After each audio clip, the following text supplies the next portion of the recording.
Okay, it's 6:30. It's 6:30, and I'm calling this meeting to order. The Pickens County Council meeting of Monday, June 1st, 2026. This meeting is being held to conform with the South Carolina Freedom of Information Act and the Council's organizational rules. The public meeting has been the public's been notified of the date, time, and place of the meeting. Public notice and the agenda has been placed on the county website as well as the bulletin board outside in the county administration lobby. And it was done at least 24 hours prior to the start of the meeting. Mr. Holloway is actually, I think, on his way to Alaska at this point. He's got a vacation, and Councilor Linville is on our screen over here, so I'll be looking to my left, and that's what's going on there. So we got 5 members here. We're good to go. First item up is going to be the invocation. Councilman Scott Lane. Let us pray. Lord, we just thank you for today, and we thank you for all the people that are here today to petition their counsel, Lord. We just thank you for that. Lord, we ask for your wisdom and your guidance in our proceedings tonight, and we thank you in Jesus' name. Amen. Okay, next up is the Pledge of Allegiance. We got the Emergency Director of Emergency Services, Mr. Billy Gibson. He's going to lead us in the pledge and introduce us to some of our bravest here in Pickens County. Thank you, Mr. Chairman and members of council. We appreciate the opportunity to be included in the meeting tonight. If you grew up in Pickens County back in the 1970s and 80s, you're aware that fire protection could be kind of sparse, especially outside of the municipalities. Sometimes it was non-existent. Some areas were able to pay the nearest town to provide fire protection on a subscriber fee. And if you didn't pay your fee, the fire department didn't respond. It was not mandatory. It was completely voluntary for that. The men and women that we're here to honor tonight actually saw that need and took action to help protect their communities by establishing the volunteer fire departments that's throughout the county. In some cases, and the gentleman to my left will know what I'm talking about, they passed the hat in the community and bought a secondhand fire truck and parked it in a barred garage, and that's where they started. They gave their time to build stations with donated land, donated materials, and volunteer labor to make that happen. Turkey shoots, hot dog sales, raffles, anything else they could do to raise money. In some cases, they even took money out of their own pocket just to keep fuel in the truck so that they could make it to the next call. The current fire service that we enjoy here in Pickens County is based on the hard work of these individuals, and they laid the foundation, their dedication, their sense of public service. We want to honor them for their contribution tonight. This was an idea by Mr. Dennis Balknight, who's on the Emergency Services Board, and we felt like it was very appropriate. Pumpkintown Fire Department was established in 1979. Mr. Darrell Elrod, Mr. Olin Masters, who is no longer with us, they made contributions to that. We may miss a few folks because we tried our best to recreate those opening rosters, so we do apologize. Dacresville was next in 1980. Charles Hamilton, who was a former chief, Ben Rowe was a former chief, Johnny Black, Jerry Roach, Rex Thomas, Tim Landers, Terry Malone, Bill Williams, Jim Williams, Henry Williams, who has passed on, was former chief, Tim Hendricks, Dennis Balknight, Tom Turner, Greg Page, Greg Porter, Ben Rowe. Holly Springs in 1988, Mike Staten, Ray Castle, Jeff Durham, Bobby Ray Castle, Stanley Castle, Rudy Gravely, Randall Lynch, Frank Cantrell, Larry Stone, Bill Rivers, Hub Smith, Edgar Smith, Sam Gravely, Steve Baker, Richard Baker, Ronnie Baker, Randy Durham, Vic Chastain, Mitchell Castle, Austin Cater, and Roy Hawkins. And then in 1974, 6 Mile Fire Department, Tommy Cook, Rodney Ellenberg, and Ronnie Duncan, and we appreciate their contributions, and I would like that we show our appreciation to them tonight for their contribution.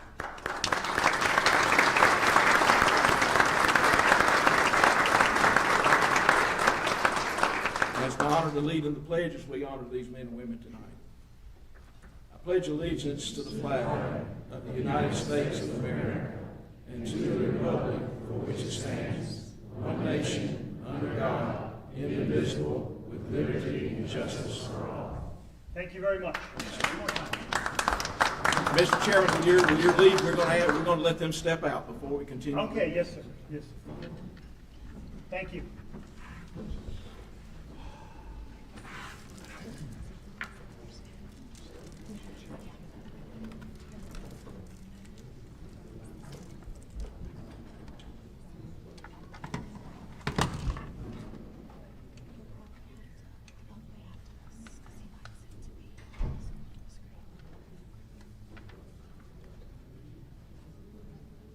Thank you again. Okay, the next item up is going to be the public forum. Tonight our guest first speaker is Morgan Robinson, and she is the director of the Clemson Area African American Museum. She's going to tell us a little bit about the happenings this month at her museum. All right, good evening, everyone. Can you hear me now? Yeah, it's better. Okay. All right, good evening, everyone. I'm Morgan Robinson. I am the director of the Clemson Area African American Museum. I've been in this position since September of last year. The museum has been a part of the city of Clemson since 2020 and 2021, and we have been actively working to preserve and share the history of African Americans in Clemson as well as the larger Pickens County.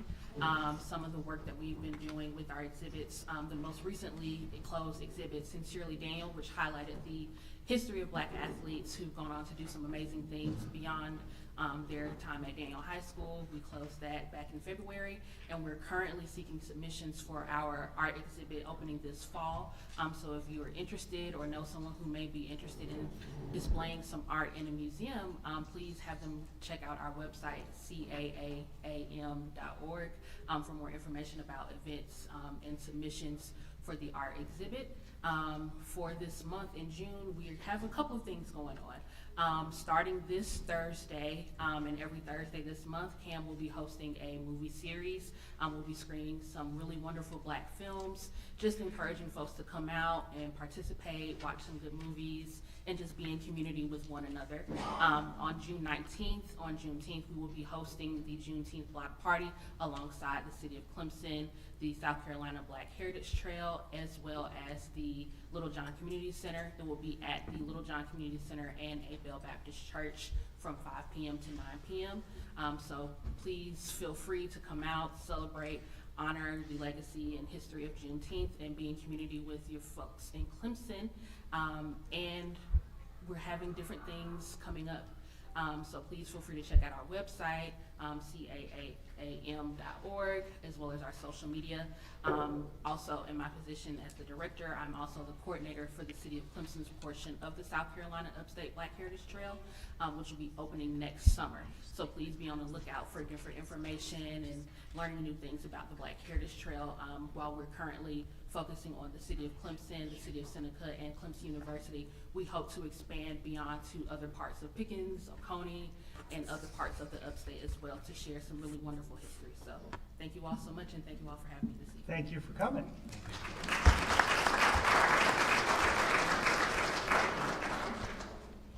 Mr. Chairman and members of council, there are 15 speakers signed up this evening for public forum. First, I call Tom Geisler. Okay, great. So we're going to let all, come on up, Tom. We're going to let all speak. You're all going to get chances. We usually have a 10-member speaker limit. We're going to waive that. But you got 3 minutes. But Right. try to be short and to the point because some of them have been here since 8 o'clock this morning. Okay. Yeah, my wife and I are here to congratulate or be thankful for the library board. They're doing a good job. I'd like to tell you we should make no mistake. There's a battle going on for our children's souls and their hearts. You don't think so? Consider some of this. 1962, prayer was taken out of public schools. 1963, no Bible reading in public schools. 73, we had Roe versus Wade. 1980, 10 Commandments removed from schools and public places. And then in the 20s, we have trannies reading to children in kindergarten, men competing in women's sports and going to their locker rooms, teachers telling children to question what sex they are, etc., etc. We're graduating people that are not educated. We're focusing on the wrong things. 30% of people graduating from high school are not proficient at reading. 66% are not proficient in math. The 8th grade scores right now are the lowest they've been since 1990. 71% of the people graduating out of high school, the military won't take them. So what's going on? What are we focusing on? Our children are being bombarded from all directions. Why bring these issues up now? Because there's certain people that want to have some prurient material available to kids. It makes no sense. There's no return on that. And they claim that regardless of that this stuff is not perversion. They're wrong. And they claim that they're free to read. We are free to read in this country. If you want to buy that stuff, you can get it at Barnes & Noble or get it on the internet. It's available. Why do we get involved as taxpayers to spend that money on this trash? I don't want a corner of that library to be part of a prurient bookstore. Not in this county. Now, the free to read people, I got to tell them this. We are focusing on the wrong things. We should be focusing on reading, writing, and arithmetic. There's things that the people that want this material, they can put other material in that store, in the school, so that the students can get their test averages up. This is some 3 verses you got to consider. First one is Luke 17:2. It is inevitable that stumbling blocks should come, but woe to him through whom they come. It would be better for him if a millstone were hung around his neck and cast into the sea, than that he should take one of these little ones and cause them to stumble. Another verse, don't be deceived. God is not mocked. We'll pay for it. Number 3, it is appointed unto a man who wants to die, and then comes judgment. I don't want to be standing in front of the Almighty and all of a sudden say, defend your position if I were the free to read people. Thank you. Thank you.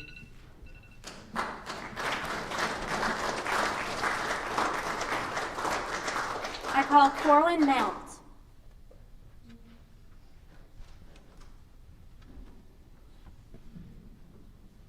Hello, and I'm going to try to speak quickly because there's a lot. I'm here to discuss usage of flock safety cameras within Pickens County. License plate readers have been used in some form since the 90s. I want to be clear, my issue is not with the devices specifically, but the usage of third-party vendors to own and control those devices. I will focus more on the cybersecurity concerns, as that is where my professional experience and training lies, while sprinkling in a few moral and ethical concerns on top. Simply put, these devices are a security nightmare. I would like to go over a few of those vulnerabilities and failures of the devices and systems themselves. First, Flock Safety's Flock OS, which runs on all of their devices, runs on the base Android 8 or 8.1 operating system. This is an outdated OS which is no longer supported by Android and has over 900 published vulnerabilities with organizations such as NIST and MITRE, the cybersecurity arm of Homeland Security. While they claim the devices do not use Wi-Fi and cannot be hacked, devices do include a Wi-Fi card, which can be activated by pressing a button sequence on the exposed power button on the device, which allows one to take control of the device. If that were too difficult, many Flock devices have exposed USB ports that would allow the same connectivity. It has been shown in a White Pages report that simply using a jammer or IMSI catcher, that these signals can be taken and controlled. Once controlled, it was found that root access to the device was unencrypted, and thus total control of the device could be achieved relatively quickly and easily. In fact, the same White Pages report showed over 90 vulnerabilities specific to the Flock ecosystem. Flock's response to the many reports is to put out press releases and interviews claiming that anyone who reports these concerns are terrorists who wish the downfall of all law enforcement, such as Will Freeman, who started the DFlock website, which simply tracks the devices that track us. Flock has ensured that if you look them up, you will only see their website and studies showing how incredible they are, while failing to mention that those studies and reports are in almost every case paid for or written by Flock. They do not mention how they have been misused, like in the case of a Kansas police chief that tracked his ex-girlfriend 164 times over a few months, a Georgia deputy that sold Flock-gathered information to a third-party AI firm, a Georgia Sheriff's Office assistant arrested for misuse of Flock safety equipment to stalk.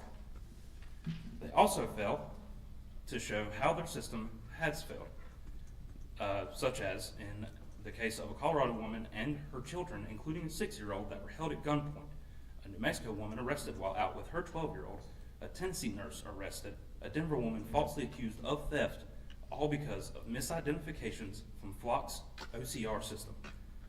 This causes the taxpayers millions in legal fees. The most alarming example I'll leave you with is from information gathered during a FOIA request in Dunwoody, Georgia, that shows even though they say they can on the website, that Flock employees such as Bob Carter and Randy Gluck access cameras located inside of children's gymnasiums, pools, and preschool daycare centers. Thank you. Thank you.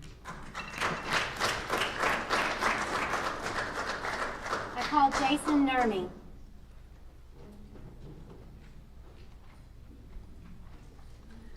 Good evening, council members. Thank you for the opportunity to speak today about the Sheriff's Office's needs outlined in detail by Sheriff Blankenship. Pickens County deputies have dedicated their careers to protecting the citizens and visitors of this county. These deputies often work long hours on weekends and holidays responding to situations that most people never have to face or will even ever hear of. Just a few weeks ago, I was alongside multiple deputies who were actively taking fire, risking their lives to try and save a subject who was having a mental health episode. Just the other day also, a subject had a gun to his head, and deputies were able to talk the subject down with no use of force. Deputies protect you from us from evil every day and every night in this county. You as council members most likely don't even hear of these incidents because through aggressive policing allowed by Sheriff Blankenship, we put a stop to these criminals. Deputies put themselves at risk every day to ensure safety, and they're glad to do so and accept any consequences this may entail, even risking their lives and not returning home to their families ever again. Competitive compensation is not simply about rewarding deputies, it's about recruiting and retaining qualified professionals across the country. Law enforcement agencies are struggling with staffing shortages, and experienced deputies are leaving for higher paying departments or different careers altogether.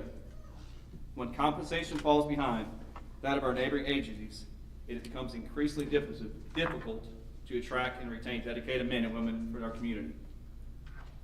Investing in deputies is an investment in public safety for this county.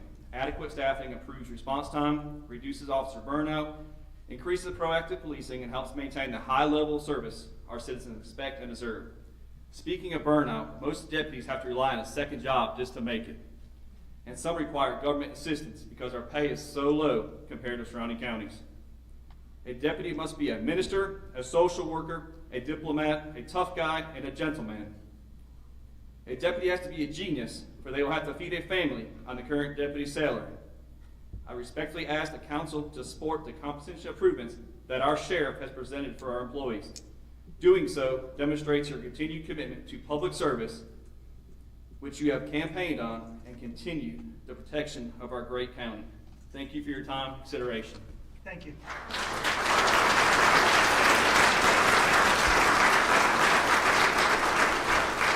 I call Mandy Myers.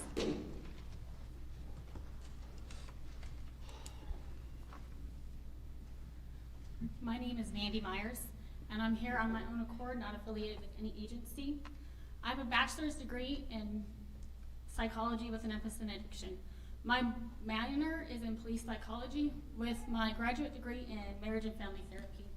I get the honor of every day going to work and working with all of these heroes you see here. They won't call themselves heroes, but they are my friends, and I get the privilege of working with them every day, going out into the community for people who have mental health issues.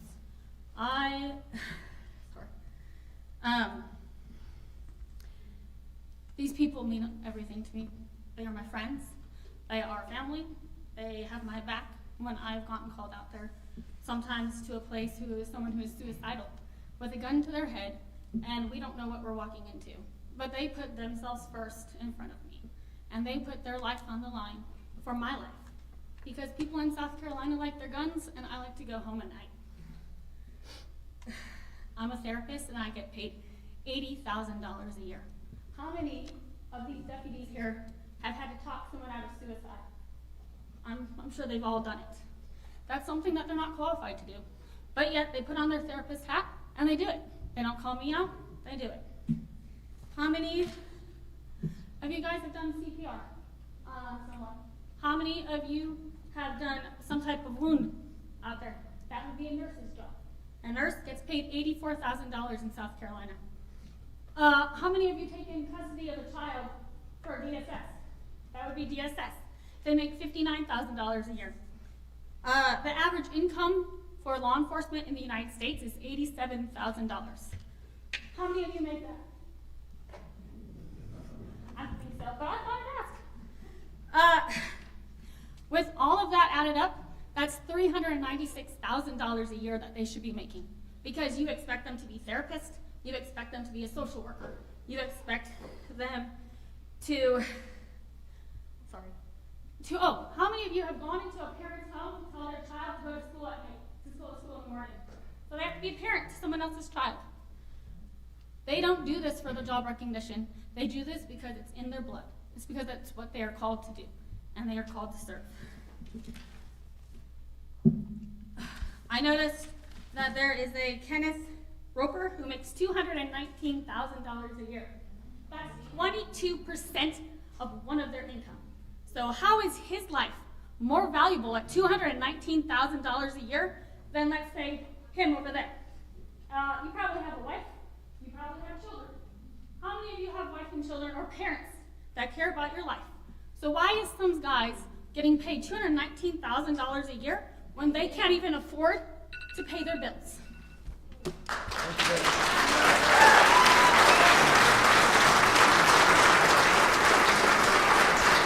I call John L. Raines.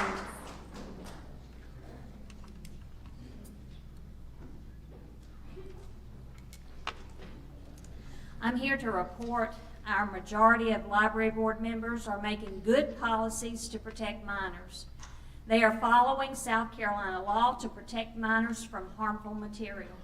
The over 50-year veteran professional interim librarian is righting wrongs. He admitted there were indeed current interest books in our teen section of our library. However, the free-to-read folks are angry.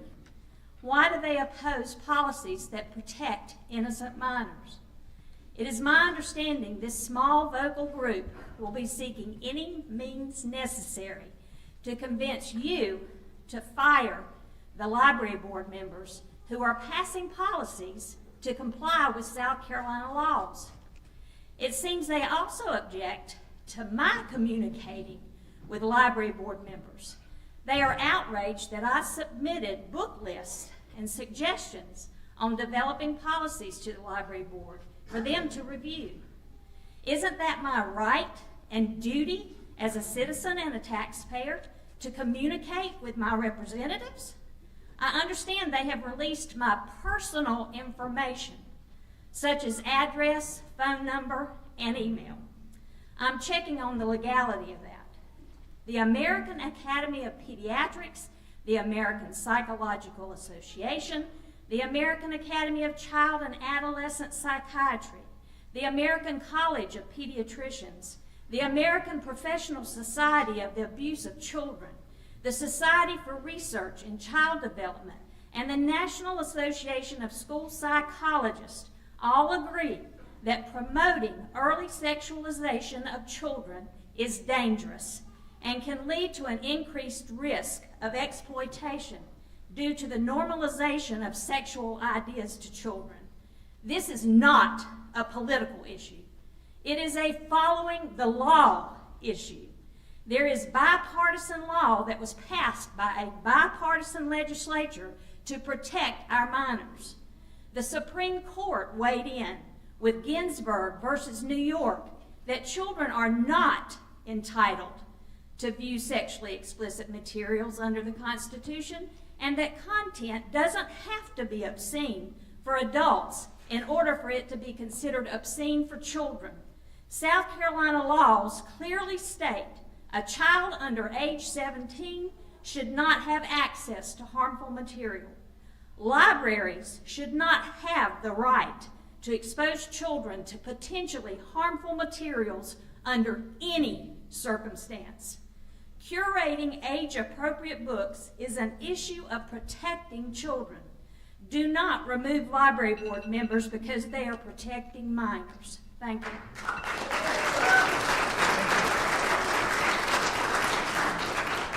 I call Josh Medlin.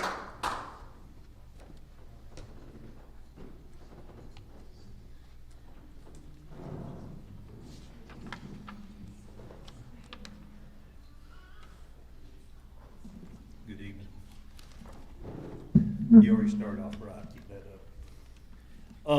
I started to do a little research because I had a big old thing planned, but the first thing I saw was looking at the land over on Fish Trap Road. When it was sold for $3.2 million. Appraised value is $220,572. Taxes is $285.13. 38 acres, $3.2 million, and they only pay $256 in taxes. Why is that? They got it listed as agriculture. There ain't no horses, donkey, goats, corn plants, beans, or rice fields on it. So I don't think it's agriculture. It's part of the racetrack deal. Duke Energy owns roughly 17 plus acres on the same little stretch of road, cut down 17 acres of trees. Been laying there dry for a year and a half. Great source for a forest fire to start and destroy a whole community if it can't get contained in time. Table Rock Complex should remind you of this, but this area is not an overlay historic district, so it doesn't matter, it seems like. It's a fire hazard. It needs to be fixed before something was happening. It hasn't happened yet, but it could. So why can't the residents of easily Pickens County area over at the Saluda, Fish Trap Road, Saluda Lake area, get an overlay put as a historic district or something of that nature to protect the water? Do any of y'all know how many customers are on Saluda Lake, Saluda River that get water from there? Of the three places I called, one is 13,300 people. One can be up to 15,000 people. And one is 57,000 people. So 85,300 people is not good enough to protect their water.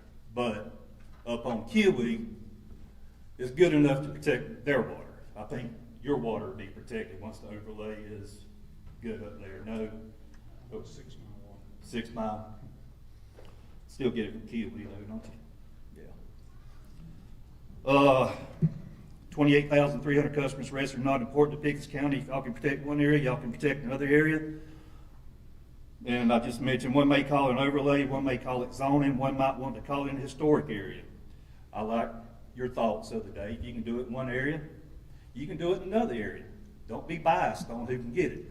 Only thing you're doing there, you got one guy that's went around and bought up roughly, I'm going to take a guess, 1,000 acres. Is that one man important than the residents that live there? I got a lot more, but I ain't got time. Thank you very much.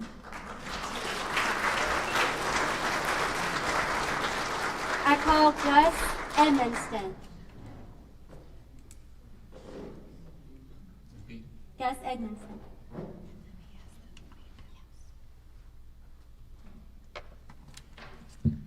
Good evening, members of council. My name is Gus Edmondson, and I'm here tonight to formally request that this council vacate the seats of Library Board Trustees Mark Kilborn, Elisa Pinkerton, and Danny Parton.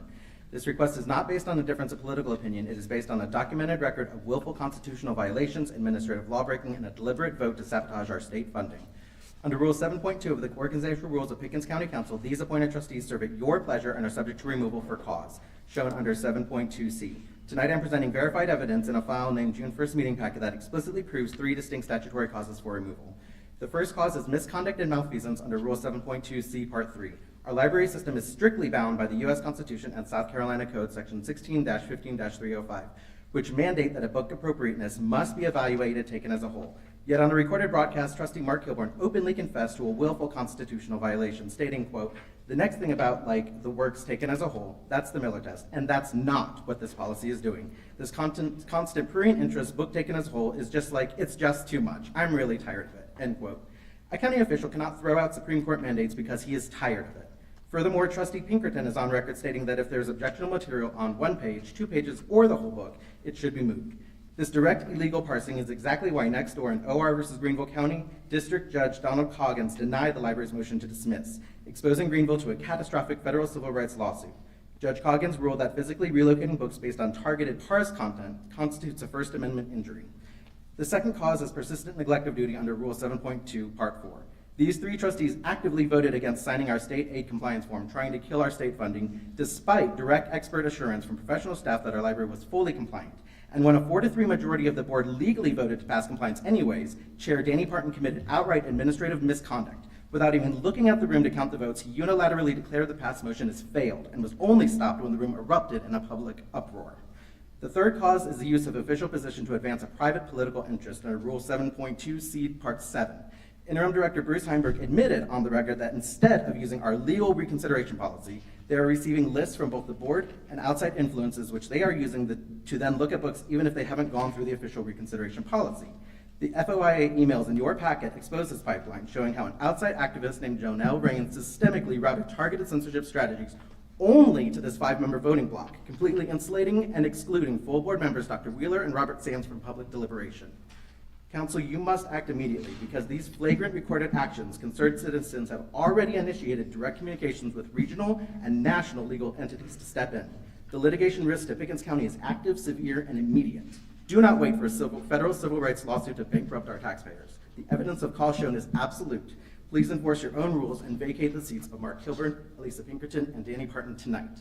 In addition, the citation of Ginsburg versus New York to justify content relocation is a misapplication of law. The Ginsburg explicitly requires that materials taken as a whole must appeal to the prudent interest taken as a whole. Thank you.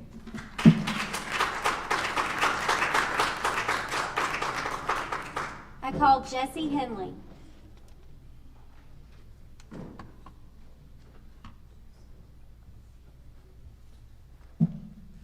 Council, Chair, good evening. I want to ask that I want to report on the Pickens County Library Board and just say that they are doing a bang-up job. They're doing incredible. And I want to ask that before you consider removing anybody on the board, that I would ask that you consider the facts rather than the accusation being levied just now. The claim being made is that these board members impose their own political or religious beliefs on library policy. That claim is simply not supported by the record. The policies adopted by this board were not based on partisan ideology either. They were based on common sense, the board's legal responsibilities, and the board's own bylaws. Their purpose was straightforward: to ensure that the library materials are managed responsibly and that children are protected from exposure to sexually explicit content that many parents believe that is inappropriate for minors. Reasonable people may disagree about where lines should be drawn, but that's a legitimate public discussion. But disagreement over policy is not evidence of misconduct. It is not evidence that board members acted out of political or religious views or motives. Making that accusation requires proof, and no such proof has been presented thus far. Public boards have a duty to establish policies that reflect legal requirements and community standards. These board members did exactly that. They have been doing that. They reviewed concerns brought by people, citizens of Pickens County.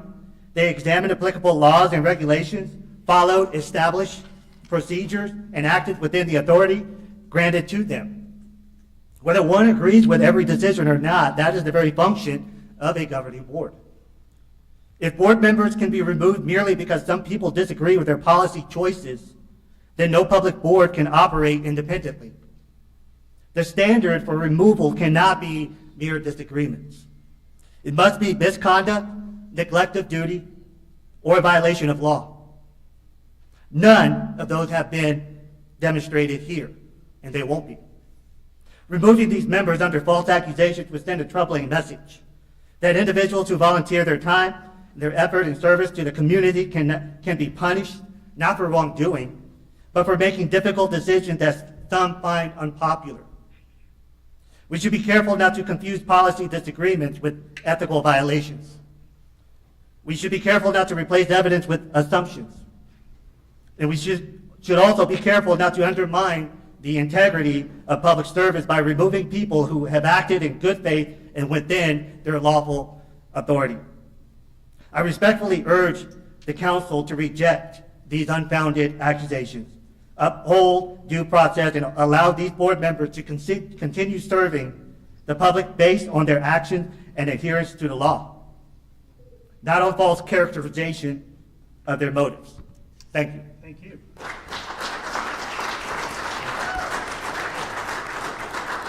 I call Connie Johnson.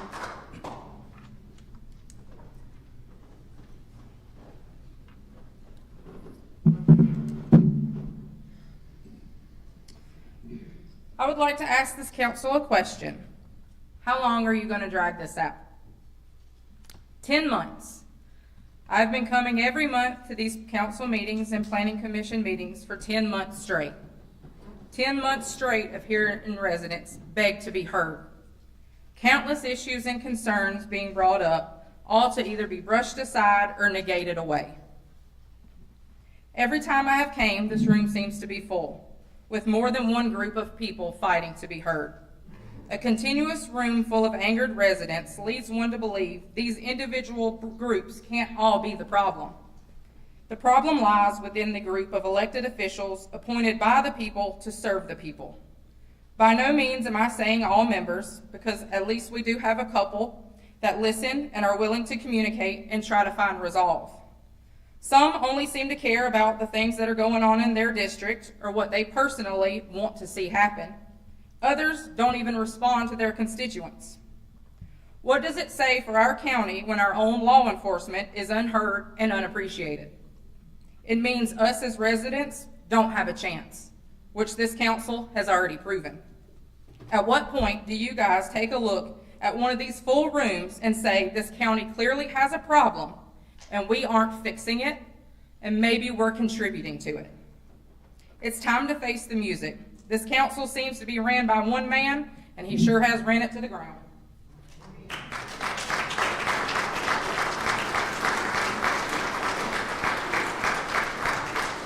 I call Sandy Blankenship.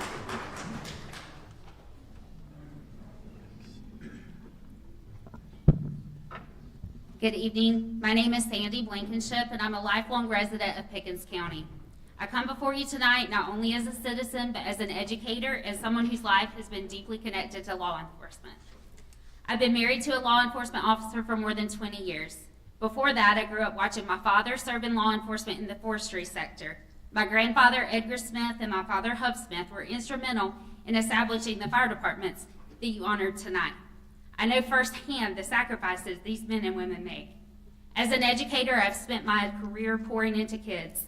Every day I teach them that while test scores matter, they do not define who they are, that character matters more, integrity matters more, being a good person matters more. And one of the lessons I constantly teach my students in middle school is to prioritize, to put first things first. Tonight, I'm asking our county leaders to do the same.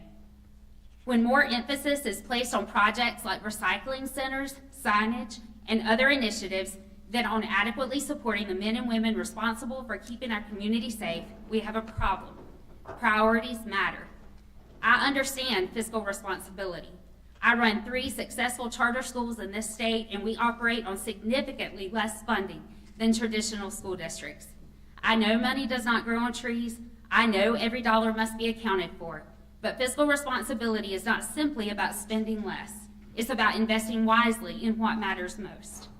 And I would argue that few things matter more than the people we depend on when we are at our most vulnerable. Law enforcement is one of the most underappreciated professions in our country. Growing up here, I used to proudly say that wasn't true in Pickens County. Unfortunately, based on the decisions made by council and administration over the last several years, I'm no longer sure I can say that. I want this county to be the kind of place where my children choose to raise their children, but that future depends on our willingness to support the people who protect it. I urge you tonight, put people first, put public safety first, support our law enforcement officers the way they support us every day, and let me be clear about what supporting law enforcement actually means. Supporting law enforcement is not a Facebook post. It is not putting a thin blue line on your vehicle. It is not simply saying we appreciate you. Real support requires action. Supporting law enforcement means providing agencies with resources, equipment, and personnel they need to do their jobs effectively and safely. It means listening when they tell you what challenges they face and working together to find solutions. It means recognizing that you cannot continue asking the same people to do more and more while they are already overworked and underpaid. Supporting law enforcement means understanding that as Pickens County continually grows rapidly, the demands on our deputies grow as well. More calls, more responsibilities, and more people require more staffing. You cannot expect the same number of people to serve a county that is becoming larger and more complex every year. Thank you. Thank you.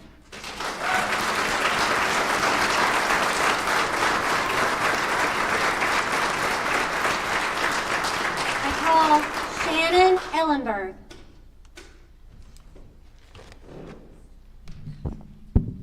When I was 5 years old, my dad went to the academy, and for the rest of my childhood, I was the law enforcement kid of Pickens County. 90% of my childhood memories are from going to side jobs with him, like the racetrack, concerts, things of that nature. And I don't trade any of those memories for anything, but I say that because that's the only way we got to spend quality time with him, because he was always working to make ends meet. Here we are 3 decades later, and nothing has changed. The men and women behind me are working countless hours, side jobs, second jobs, just to make ends meet. And they're losing valuable time and memories with their families that they'll never get back. And they're doing it for you and the rest of this community. Sheriff Blankenship shared some numbers with you a couple of weeks ago that confirm these men and women could go anywhere around us and make more money. They choose to work here because it's home. Whether it's always been home or it's home now, they want to protect and serve those in their hometown. And how do we repay them? By allowing strangers to offer them better compensation than their own hometown will. We should be ashamed that strangers will take better care of them than we will.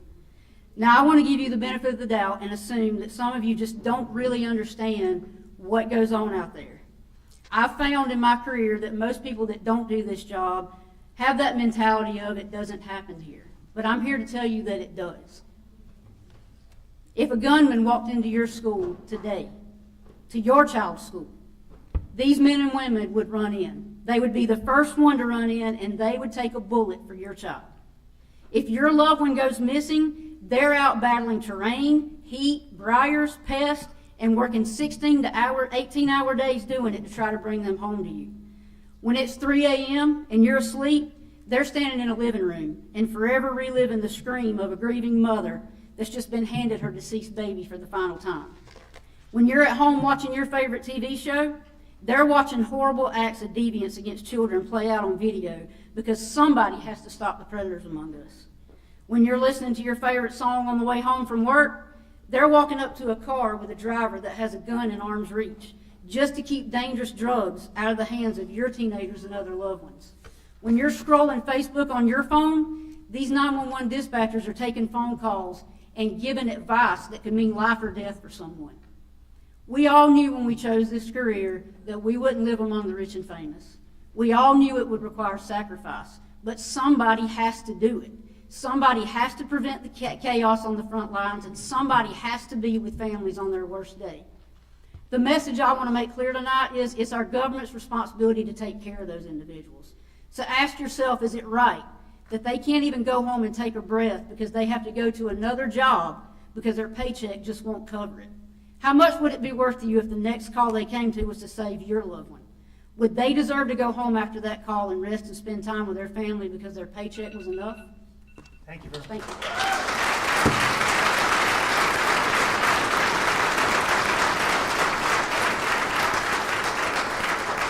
I call Matthew Kirby.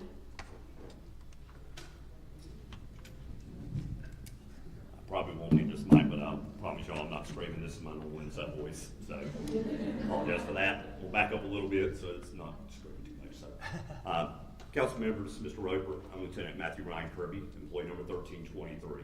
As a deputy sheriff, I serve as lieutenant of the School Resource Officer Unit of the Pickens County Sheriff's Office.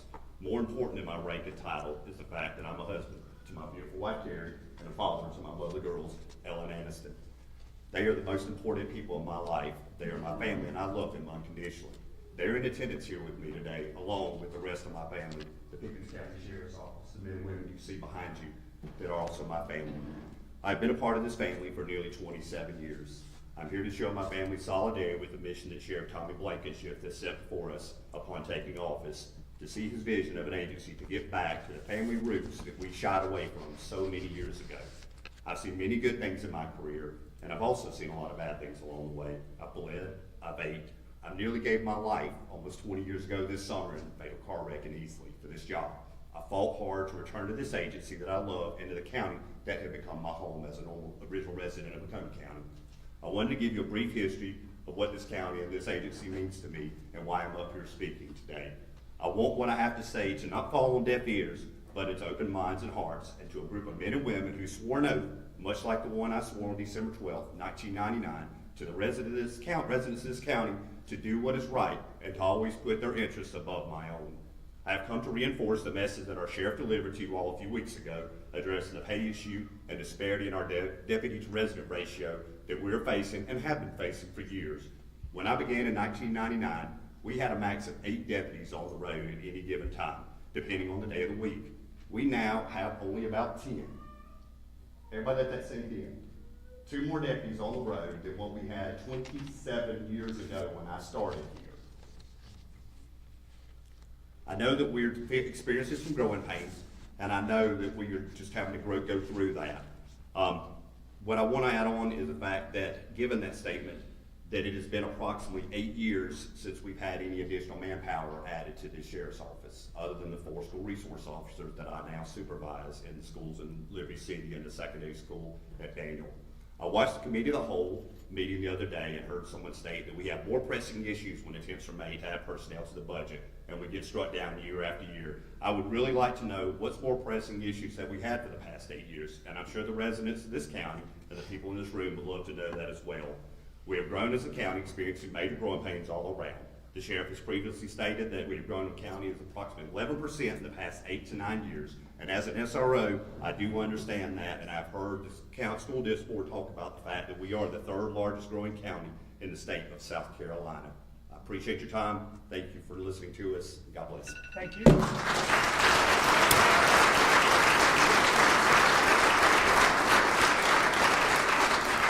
I call Chris McNaney.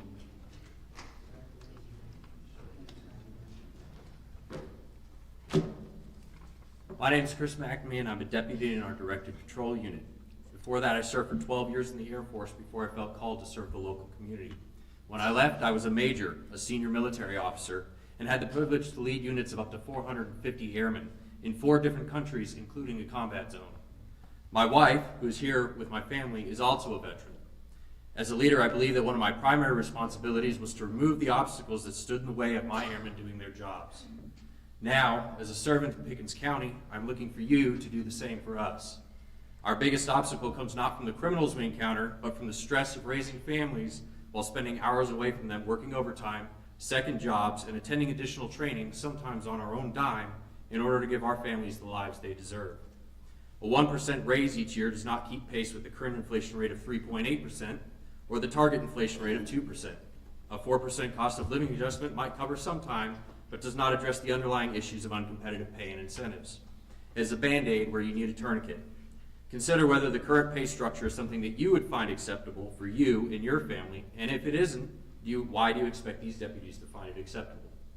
I have a bachelor's degree in global security and intelligence studies, years of military experience, and as a member of our SWAT team, I'm ready 24/7 to respond to the most dangerous calls in Pickens County, oftentimes leaving my family in the middle of the night, along with the rest of my teammates. My Directed Patrol teammates and I face off with drug dealers and wanted felons daily. That is not an exaggeration. Currently, I and others like me do this without any additional compensation. Our community will continue to grow, increasing in call volume and putting further stress on overworked and underpaid deputies. Without immediate action to attract and retain talented professionals, crime and other social issues will escalate. I would ask only that you, the elected leaders, consider incentivizing all of us who serve this community with fair compensation, training, and equipment, or risk losing years of experience to other agencies who recognize the sacrifices their officers make. From one servant leader to another, I hope that you will look past egos, rebuild damaged relationships, and see that we only wish to serve our community while providing for our families. I pray that you consider what life would be like if you stood in our shoes, and in doing so, see that we are on the same team. Recognize your responsibility to serve your people by removing the obstacles that stand in the way of them performing to the best of their abilities. Thank you for your time. Thank you.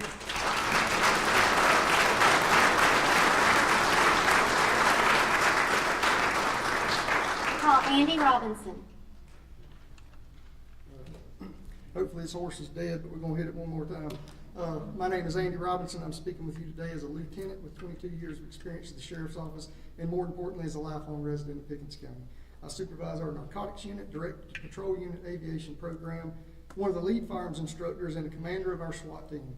I am responsible for our cases, training, certifications, policies, records, tactics, and equipment we utilize in those roles.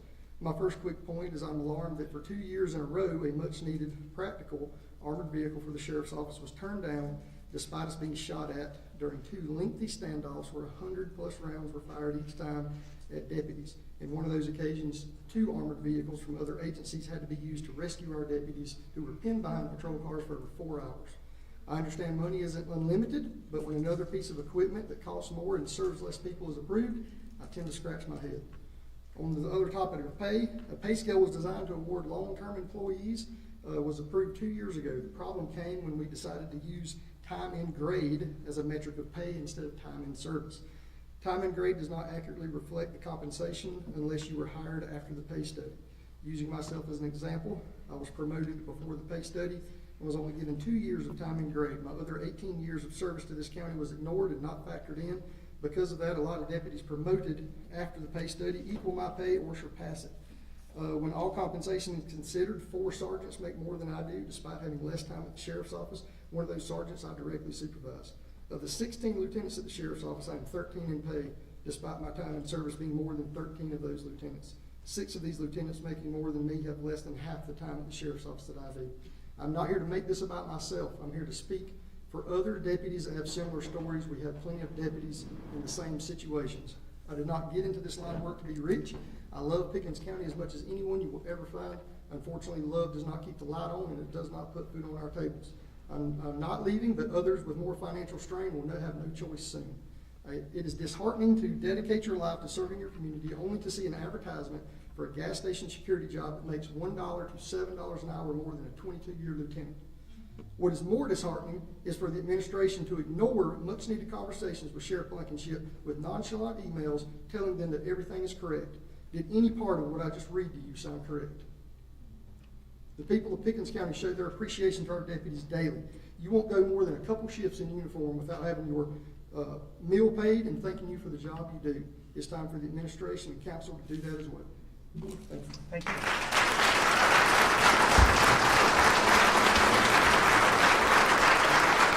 I call Tasha Cooner.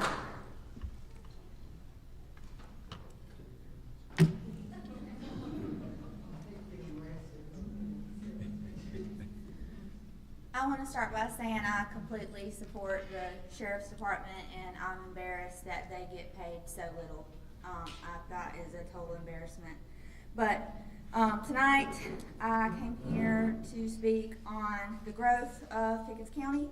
For years, our county has grown rapidly. Growth itself is not the problem. The problem is growth without planning. The problem is allowing development to outspace our roads, our infrastructure, our schools, our emergency services, and the quality of life that brought many of us here in the first place. Residents are increasingly finding themselves with massive developments proposed directly behind their homes on roads that were never designed to handle that level of traffic. Families who move to rural areas for peace and quiet are watching their communities transformed overnight without meaningful protections. If we continue down this path, Pickens County risks becoming exactly what many residents are trying to avoid. We do not want Highway 123 and Highway 124 to become another Woodruff Road. We do not want endless traffic congestion, overcrowded roads, and unchecked development that destroy the character of our communities. We certainly do not want to become another Atlanta where growth occurred faster than infrastructure could support it. The question is simple. If we know where development pressure is occurring, why are we not taking proactive steps to manage it? Partial zoning is not about stopping our growth. It is about directing growth responsibility. It is about protecting areas that are uniquely important to Pickens County's history, environment, and quality of life. Areas such as Granville-Pickens Speedway and the surrounding corridor. Areas such as Turner Hill Road, K Drive, Croswell, and the Saluda River. And the entire Highway 123 and 124 corridor where traffic concerns continue to grow year after year. These are areas where residents have repeatedly expressed concerns about overdevelopment, traffic congestion, environmental impacts, and the loss of community identity. Partial zoning would give residents a voice and provide reasonable protections against incompatible development. It would allow the county to preserve critical environment resources, protect drinking water sources, reduce traffic impacts, and maintain the rural character that makes Pickens County special. The Saluda River is not just another piece of property on a map. It is a vital natural resource. It deserves protection. The communities surrounding these corridors are not empty spaces waiting for development. They are neighborhoods where families live, children play, and residents have invested their lives. Granville-Pickens Speedway is not simply a racetrack. It is a historic landmark that has been part of our county's identity for generations. Once these places are gone, they are gone forever. The residents of Pickens County are not asking for unreasonable restrictions. We are asking for responsible planning. We're asking for common sense protections. We are asking you to look 20 years down the road and decide what kind of county you want your children and grandchildren to inherit. Do we want a county known for preserving its history, or do we want a county that waits until traffic is unbearable and infrastructure is strained? The choice is ours, but the window to act is closing. I urge you to begin serious discussions regarding partial zoning protections in key areas of Pickens County, including the Greenville-Pickens Speedway and the 123 and 124 corridor. Let's protect what makes Pickens County special while we still can.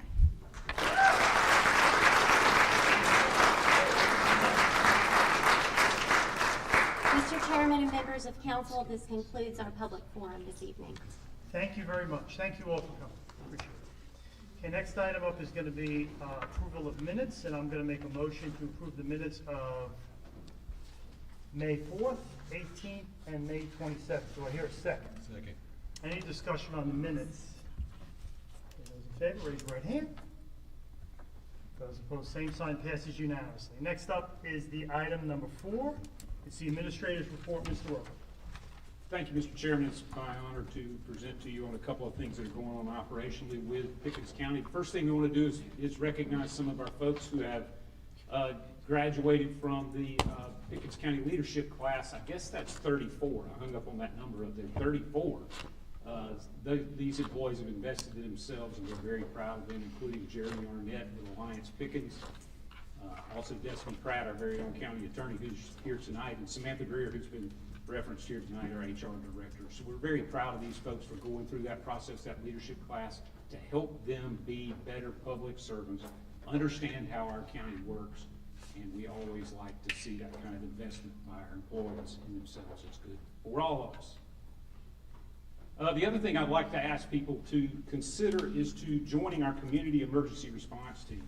A community emergency response team, or a CERT team, is a team that responds maybe in situations where first responders can't yet involve. So it's more of a neighborhood response where you're educated in what you need to do in an emergency.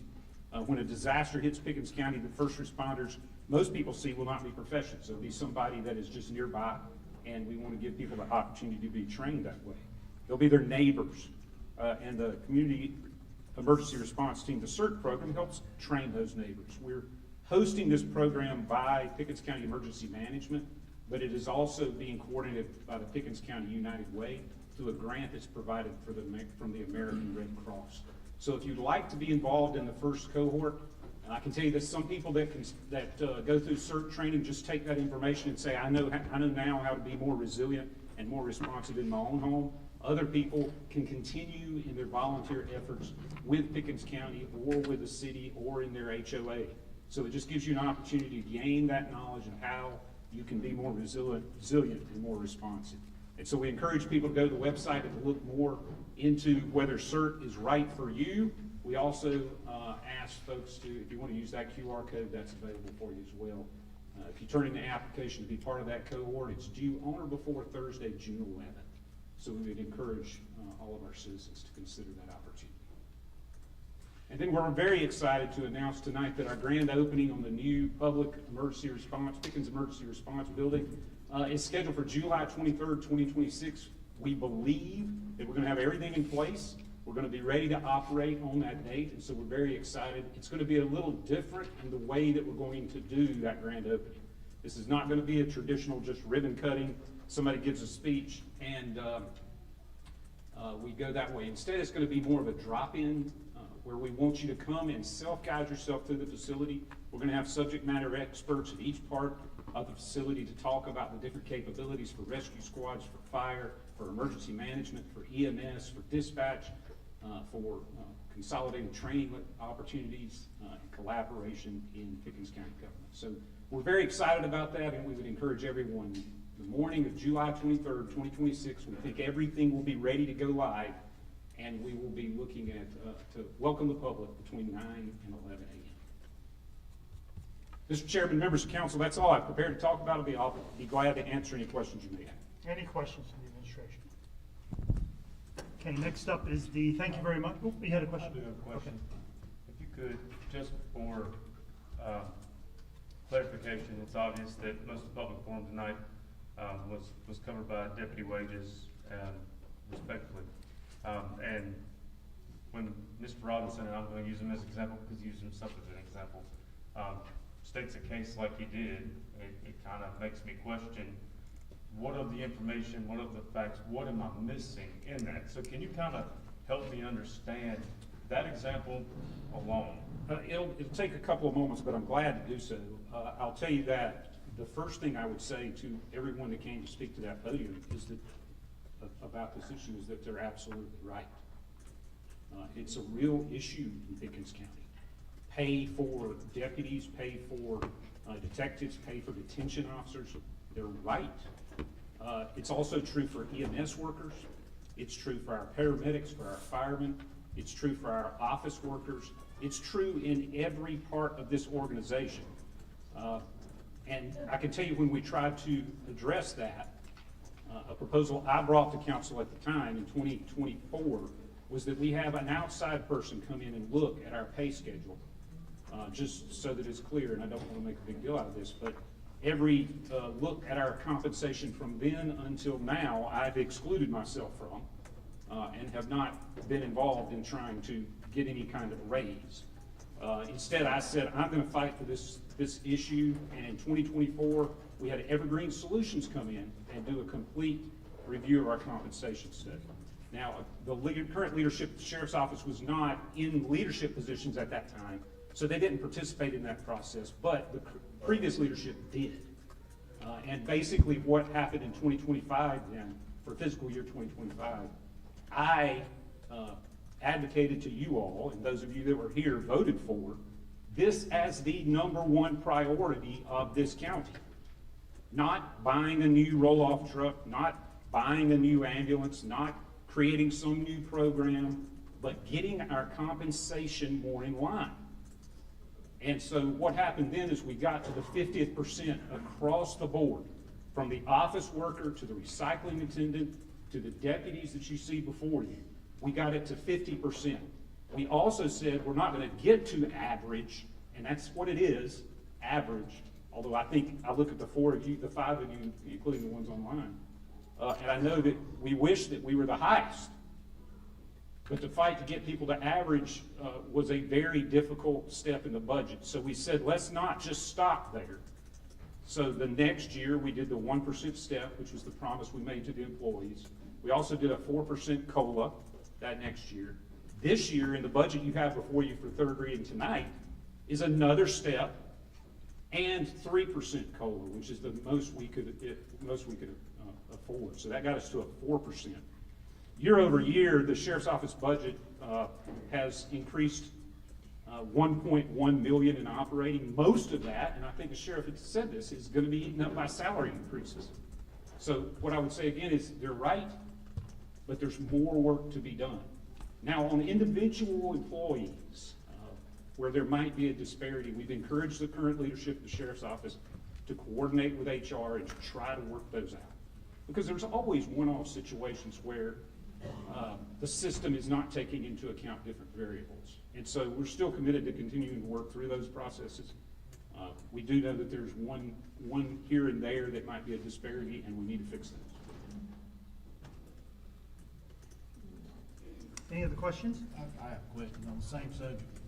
How many situations do we have such as his? I'm sorry?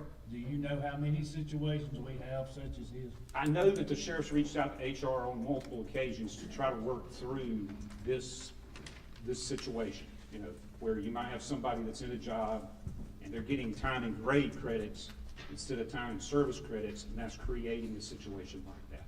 All I can say is, number one, I don't want to get into individual employees because I'm not prepared to get into individual employees, even if we should. But it's just to encourage the sheriff to continue to work with human resources. I'll be glad to attend those meetings if it'll be helpful. We want to make sure that the system we're applying to the sheriff's office is similar and consistent with county policy that we apply to the assessor's office, to the delinquent tax office, to the EMS office, to the fire departments. We got to treat everybody the same.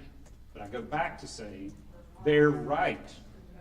They're right. They're being the work they do is important, it is valuable, and we should do everything we could possibly do to try to pay them at the market rate. Is the situation like was shared with us, is it unique to just the sheriff's department, or is this across the board countywide problem? It's not unique to just the sheriff's office. And there was several different approaches that Evergreen proposed to us at the time, how to approach people who transfer from one position to another or are promoted to a different position. And in most cases, that works very logically, and it makes sense. But there are situations where we have compression in the pay bands, and where someone might get promoted and they don't really see a big salary increase. You also have to take into account, and it's going to play into some of the situations the sheriff's talking about, where salaried people are not eligible for overtime, but hourly people are. So you can earn a great deal of overtime, which is not ideal, but you can make more money than move into a salaried role and see a reduction in your pay.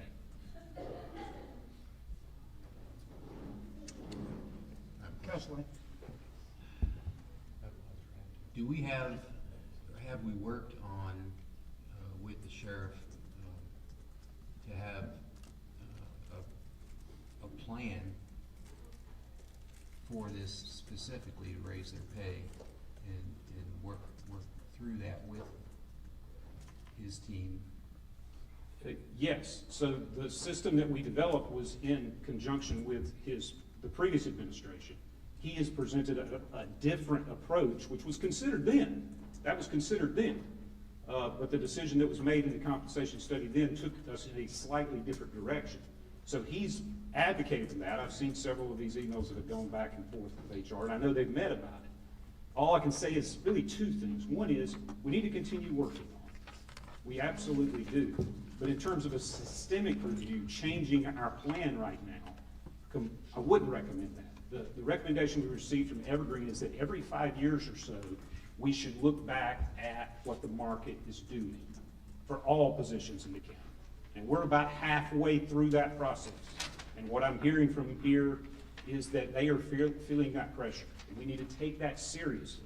So I would love to bring those folks back in the short term so that we could revisit some of the basic market assumptions. But you have to know that there will be a cost, and we are the lowest taxed county entity, at least in the upstate. So it's a difficult situation to balance, which is one of the things that falls upon my shoulders to make recommendation to you all. So it is probably a good conversation to have, both individually between the sheriff and HR, and also in a larger sense of when is it time to refresh the assumptions on that comp study. We said 5 years, but it may be that we can't wait 5 years. Okay, Council Lindley, you had a question? Yes, with the exception of the road reserve millage rate that happened, I think, 6 years ago and then was removed last year, when was the last time the millage rate was increased? The last I remember was the road millage that was a few years back. Do you recall? 2006, I believe. Yeah, prior to that, the last time we had a millage increase for the general fund, the finance director tells me, was 2006. Didn't you raise the millage? Didn't you raise the millage a little bit for the bond for the Highway 183? No, because that was offset. Yeah, no, it's fine. That was offset for money from the CTC. All of it? So, yes, sir. In my 4 years, we've had a conversation every year about how all of the departments would like more employees. Like that we're telling all the departments no, even though they need employees. And we talked about how people are underpaid, and they're scrappy and getting it done, but they're underpaid. But in 20 years, no one has suggested paying for that via a millage increase. Is that correct? Well, what's going on is revenue's growing naturally 7, 8, 9, 10% a year. I mean, that's what's going on. Right, The revenue. So the point is, it's unnecessary to raise millage. I mean, if you can't live within a budget that's growing 7, 8, 9% a year, then maybe you need to manage your money a little bit. I mean, well, except that I would argue our population increase has also it's not been slow and steady over 20 years. It has spiked recently, and a lot of our employees serve based on the number of people.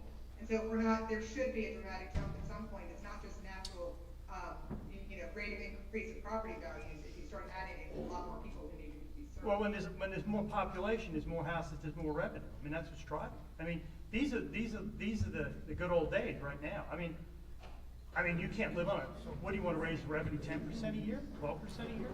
Not for a year, not for a year. It's been very tiring for 4 years to have every department tell us they need more people and they don't have it, and that everybody's underpaid. At some point, we should probably respond to that. That's all I'm saying. I was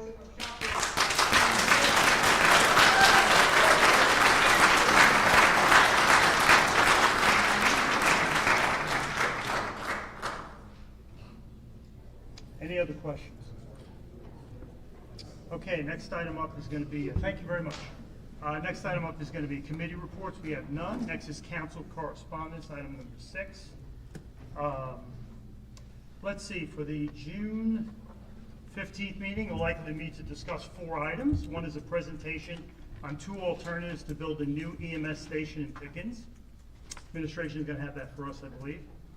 Lake Jocassee and Lake Kiwi overlay, we're going to discuss that again on the 15th. Third reading on a 3-month extension for a moratorium on hotels, solar farms, and Highway 8 corridor. And I'm hearing that we may get another application on the rec fund application that may be coming as well. So we'll schedule that then. Any other council correspondence? Okay, next item up is motions for new business. Okay, next item up is ordinances for first reading. There's none there. Ordinance for second reading, there's none. Next item is 10A. It's going to be to adopt the budget amendment for the current fiscal year. We have a public hearing on that for the current fiscal year. If anybody wants to speak about the current fiscal year budget amendments, you're free to do that. Going once, twice, 3 times. Okay, that's done. So I'm going to make a motion for a third reading to approve item number 10A as presented. That's for the amendment for the current fiscal year. I'll second that. Any discussion on that?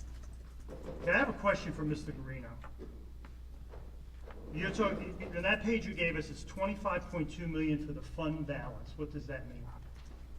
If you look on that page and go over what it is, remember last year about this time you had third reading for the 2026 budget. So any changes that's made since then from that original budget that you approved, we have to bring that back before you to approve. So if any purchase orders were outstanding at June 30th, we have to have you reapprove that. Grants that came through during 2026, you have to approve that. Projects like the building out back, that has to be approved again, even though you've already approved it once, because anything that's changed from the original budget to now, council has to go back and reapprove that. So I tried to list out some of the revenues that offset that, and I want to remind everybody, this is not just out of the general fund. This is all funds. So it's your road reserve fund, it's any funds, the library funds you've noticed on that detailed sheet. If you get down to after about the second page in the middle, you'll start seeing things coming out of like for the library. So you're pulling that into the general fund? Well, it'll still come out of the library fund because there's some residual money out there. And then out of Fund 19, the emergency phone system, as you keep going, it's not just the general fund that we're pulling out that $25 million. It's all funds in total.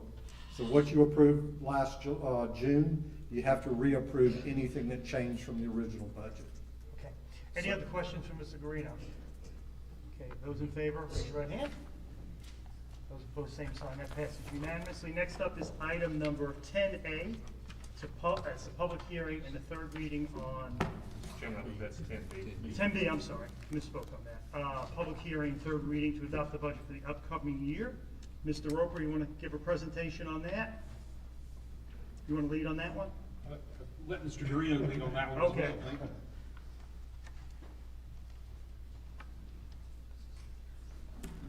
Good evening, council. I'm not sure how in detail, I didn't have a presentation for tonight, but as you know, we started the budget process September 18th of last year, sent that out to the departments, put their budget together and sent it to the budget committee. If you recall, we had a budget committee made up of myself, Ms. Fowler over there as the assistant county administrator, the HR director, Samantha Greer, and then Dirk Ishawada, who's our special projects coordinator.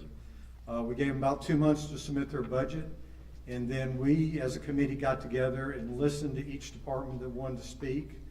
Some of them spoke. I think we had one meeting that was over 3 hours. We listened very intently. And then we got together in February as a committee, found out how much revenue we were going to have, how much expenditures were out there, and then we had to make some cuts to the budget to make a recommendation to the administrator. I can tell you that revenues were under expenditures by about $14 million. So there's a lot of requests out there, but the revenue, while they were good, I think it's increased by $3.7 million. That wasn't enough to cover the $14 million that were requested by departments. Some of those items, as we've mentioned, is personnel. I think there's 83 positions requested.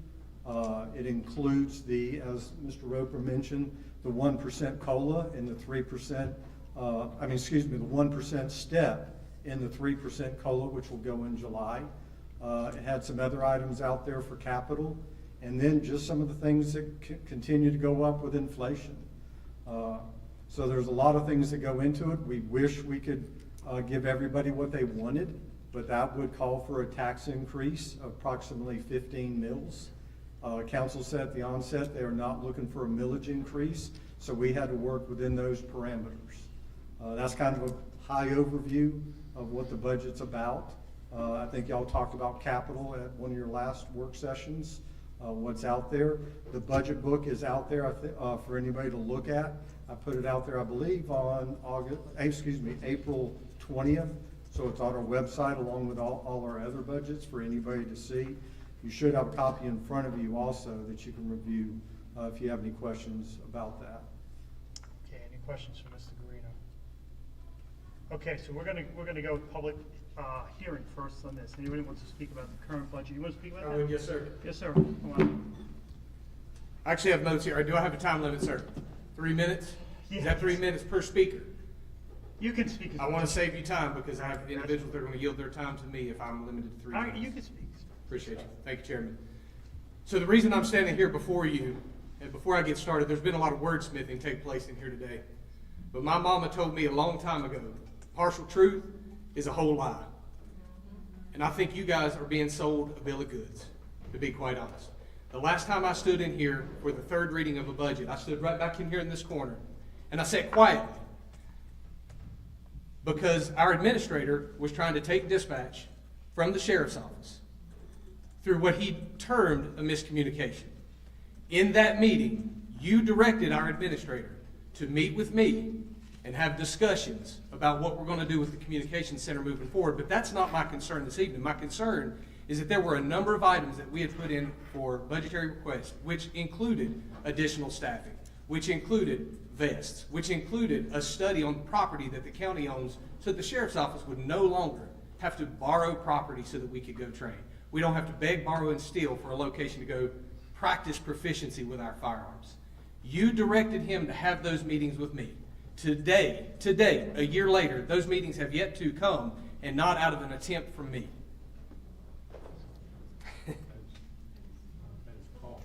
Accountability. Who's going to act? I'm here to tell you, as sheriff, as an elected official, when I have an issue, I've taken it before two groups of people, you and the administrator. And I'm here to tell you, I am tired of seeing fingers pointed in opposite directions. When I reach out to you guys, if I get a response, as the most recent May 18th work session, where I challenged you in that moment for this budget to do something about the current pay structure and that we could work, and I want some sort of message to the citizens and to the deputies that we're going to move forward on trying to increase the number of officers that we have. I got a response from one council member. And I do appreciate that because that's more than I've gotten in the past. But that response pointed fingers to an administrator who turns around when I have conversations with him and says, I work for the 6 of you. A lot of talk, very little action. That's not how we work in our world. If we talk and we talk and we talk, nothing gets done, people lose lives. 9 budget cycles. 9 budget cycles without the sheriff's office gaining a single law enforcement officer. You heard Lieutenant Kirby talk about the 4 SROs. That wasn't even part of a budget cycle. That was a budget amendment that the school district of Pickens County is paying for. Not a single officer in 9 budget cycles. You have not been here for 9 cycles. You have not been here for 9 cycles. You have, no one, I think you were here, but there is one synonymous name that's been here for 9 cycles who has continued, in my opinion, to purposely understaff, and underfund the Pickens County Sheriff's Office. Compensation crisis. We are in one. I don't know if you watch the news, but Sheriff Hobart Lewis is across the river begging for a $12,000 pay raise for his deputies. Guess what? His deputies make $10,000 to $15,000 more a year than my deputies do. So if he gets this approved, which it looks like he's going to, they're going to be outpaying us by $27,000 a year. Can you look at these men and women back here and tell me that a Greenville County deputy is worth more to their community than they are? If so, I think you're sitting in the wrong seat. I issued you a challenge.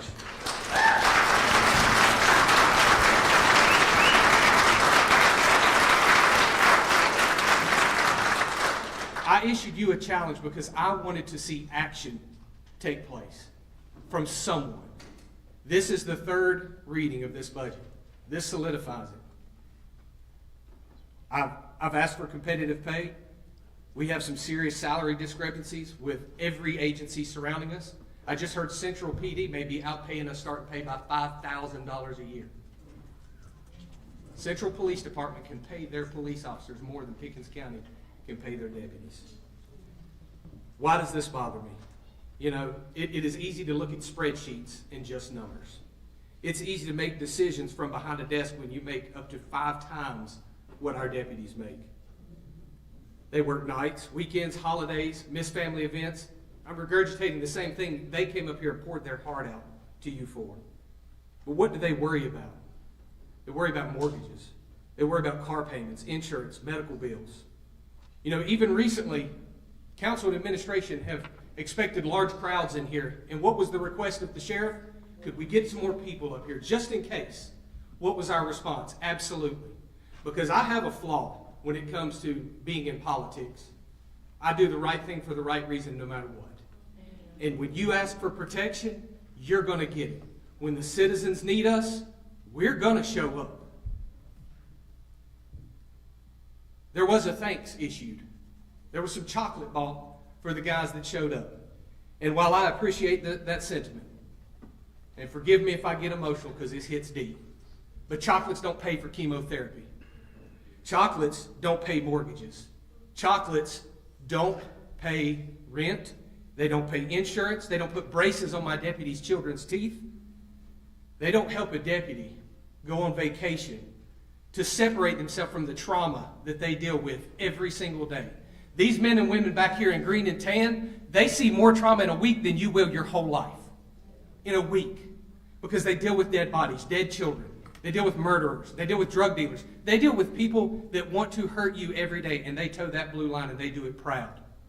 But it's hard to ask them to continue to do that when they can do that same job in this county at a municipality with a less workload for more money. This is not a threat at all. The sheriff's office will always show up because that's who we are, and that's how I lead. We're going to answer calls. We're going to protect citizens. We're going to come up here and stand between you and an irate citizen that may want to do you harm. Why? Because that's our job. And we believe in vocati ad serviendum, our call to serve. Tonight, I want to share a story with you real quick. If you've ever read the Bible, you're familiar with the prophet Isaiah. And he writes about a watchman. And he says the people put this watchman into place so that the watchman can warn when evil is upon them. And if the watchman does not warn, then the blood of the citizens are on his hands. But if he warns, and they do not heed the warning, then the blood is on their own hands. Tonight, I'm your watchman. This is your warning. God bless you.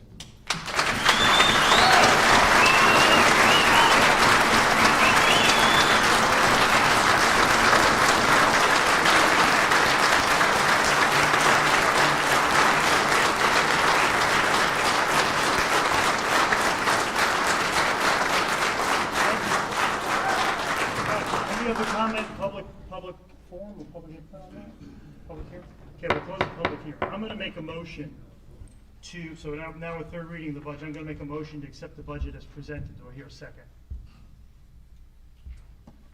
I'll second for sake of discussion. Okay, let me respond to that. We appreciate everything you do. Okay, All right, hold on. We listened to what you had to say. We listened to what you had to say. I didn't say a word the entire time. Okay? I go back and I look at the actual budgets, because that's what you're paid out of. You're paid out of audit statements and things like that. Those are real numbers. The budget to the Sheriff's Department last year was up 10.3%. It was up 9% the year before that. This year it's 6%. It's not up 0 or 1 or 2%. Those are some pretty significant increases, and they're above average what's going on elsewhere in the budget. The capital budget this year's, last year was $1 million. It's $1.1 million this year. It's probably about 10% of the total budget when you just went out of 40 departments. So you're getting a very high amount of the capital budget. We had issues with police vehicles. We typically buy them 6 new ones a year. We raised it to 10. 2 or 3 years ago, we spent an extra $3 or $4 million on pay, system-wide, to get everybody's pay, and it was outside agency came in, basically pegged everybody to the average. Yes, sir. Okay. 70% of that pay raise, of that $3 to $4 million, went to public safety. It was a priority. And I remember asking specifically about the Sheriff's Department. And here's a quote from the finance department when I asked this question. It says, "We took a sample of the top 20 employees in the Sheriff's Office, and their salaries went up an average of 20.2% during that salary study." Now, that was from fiscal year 25 to 26. So, and overall within that department was up 14%. There was a 1% step increase and then a 4% COLA on top of it. That came from the finance department. Now, the numbers is employees. You keep saying there's no more employees. I ask for the employees for every department every year. Okay, before the jail opened, the Sheriff's Department had 141 employees. When it opened, the department jumped to 180 as additional employees were hired for the bigger facility. Then it went to 195 and now it's 197. Now, we're doing, we're chipping away at the problem here and there. We added an extra paid holiday this year. We moved vacation time and all sick time together into one called PTO, and you can actually carry that forward now. So when you leave you'll have. Amen. Amen. Okay, we'll explain that in a minute. Okay. Could you just let me speak? I listened to every one of these, and some of the stuff I didn't agree with either. Okay, the sheriff's budget is $21.3 million. He's an elected official, and he has the ability to move things within that budget the way he would like to. If he wants to take the $21 million and move a portion of that from here to here to more deputies, he has the freedom to do that. The next thing is, we do support public safety, and we're building a $12.1 million 911 public safety training facility in the back, adding an extra 9 employees for that. That's going to benefit everybody that's in public safety. It's a $12 million building. It's 32,000 square feet. This building here is 40,000 square feet. That's how big that is. Now, like I said, I understand what Mr. Roper's saying. I think we need to do more, but what I heard is like we're doing nothing. But when I actually look at the numbers, a 10.3% increase in one year or a 9% increase in another year is not nothing. It's not 20%, but it's substantial. I mean, my income hasn't gone up that much. So that's my feeling on it. I think the budget, we're chipping away at the problem every year. This year we're going to work on, for the police, we're going to work on extra vehicles. But one of the other problems is that the sheriff has hired an attorney and he's threatening to sue the county over the dispatch. So when they do that, our lawyers tell us to stop speaking and talking, because that then gives us liability. There's an issue about who should manage and run the dispatch building. That's the issue. Now what's going to happen is, our hope is that when that new facility opens, Mr. Blankenship, you've had your chance there. Yeah, he don't let you talk. Okay. And that's an issue, but that's a legal issue. The courts will handle that now. He's got an attorney. And that's part of the reasons I don't respond, because I don't want to say something that would not be untrue and end up in a legal suit and the lawyer would be screaming at me about it. So that's any other discussion on this budget? Mr. Chairman, I'd like to make a motion that we actually delay third reading until the June 15th meeting.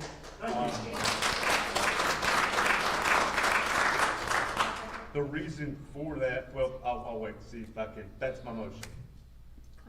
I'll second that. Okay, so I got a second, so if I could, if I may. My thought behind it is compensation has been one of my priorities, not just for the Sheriff's Department, but for everybody. Not gonna lie, Mr. Robinson's example that he shared with us is something that we've talked about, and I thought we had a solution to, felt confident we had a solution to. It's not just targeted at the Sheriff's Department, it's targeting every one of our team members.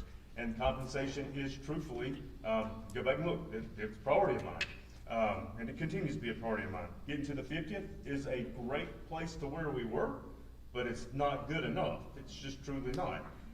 Across the board, you know, whether it be truck drivers, whether it be folks at the landfill, whether it be deputies, whether it be firemen. We've got to be able to have them. Without people, we don't have a county government. We just don't. And I see and recognize that. Ms. Limble brings a great point up. It's been 20 years since we had a tax increase. Nobody wants a tax increase. But if there's nowhere else in the budget to do it, and it's what's needed to correct the problem, then we need to at least, we owe it to the citizens and to the team members to have that discussion and go from there. So, not being prepared to have that discussion this evening, I would like to delay the third reading for those reasons until the June 15th meeting. Okay, here's my take on it. The dispatch center and the sheriff's department intertwined, and you know this because you've been part of it. You and Mr. Roper have been working on it. So Mr. Chairman, I want to be very clear. I'm not talking about the dispatch center. It ties into pay. It doesn't when I'm talking about every county employee. You don't know the point I'm gonna make, so it ties into pay. Okay. Okay. What happens is, that when we go over to the new dispatch center, the county government is gonna start taking calls for its agencies, EMS, fire, and rescue, which are now taken in the sheriff's department. Their call volume now will drop 60%. That's gonna free up resources in his department to do whatever he wants to do with them. He can pay people, he can hire deputies, he can do what he wants. Now, we don't know exactly how that's gonna affect until that call center opens up. I think this is a conversation for the next budget cycle. When that opens up and that money's there and he decides what he's gonna do with that extra. You know, when those calls drop 60%, resources are freed up in his budget, potentially 9 employees. And he can do whatever he wants, or he can just turn it into a big pay raise. He has that flexibility, we believe, under the law. And that's coming his way. Now, that's one of the reasons I think that, you know, this budget should just go through the way it is. And then when that occurs, he'll be able to just modify the budget July 1. Go to Mr. Roper and make a request. I understand what you're saying, except it doesn't address every other county department that we have that are in the exact same place with the pay study and inequality that was explained by Mr. Robinson. Are you gonna do that in 2 weeks? I don't know why we couldn't. Is there a reason why we couldn't do that in 2 weeks? At least make it make sense to me in the next 2 weeks? Right, I think what we could offer in the next 2 weeks is certainly to bring HR, finance, and myself into a room and walk through the way this works in most departments, because you're right, I'm sitting beside an employee that makes less than someone she supervises. It does happen, but these are unique circumstances from time to time. Actually, the gentleman sitting next to me worked a second job for many years while he was a county employee. So the sheriff and his employees are not wrong about this overarching problem. It is the nature of what we have to balance in Pickens County with this tax base. I'm sorry, that's just the facts. But it is pervasive county department-wide. That doesn't lessen the impact that it has in the sheriff's office at all, but it is a larger problem. Is it a problem that we think we can fix in 2 weeks? Absolutely not. So what I would do. You couldn't tell me in 2 weeks what it would cost to fix those problems. Well, Sheriff's office has done their part. I provide him a spreadsheet with exactly what it costs. I appreciate it. Please, just out of the meeting. Yeah, I'm sorry. Yeah, I agree. It's our turn. 2 weeks, you can't tell me what it would cost to fix the problem.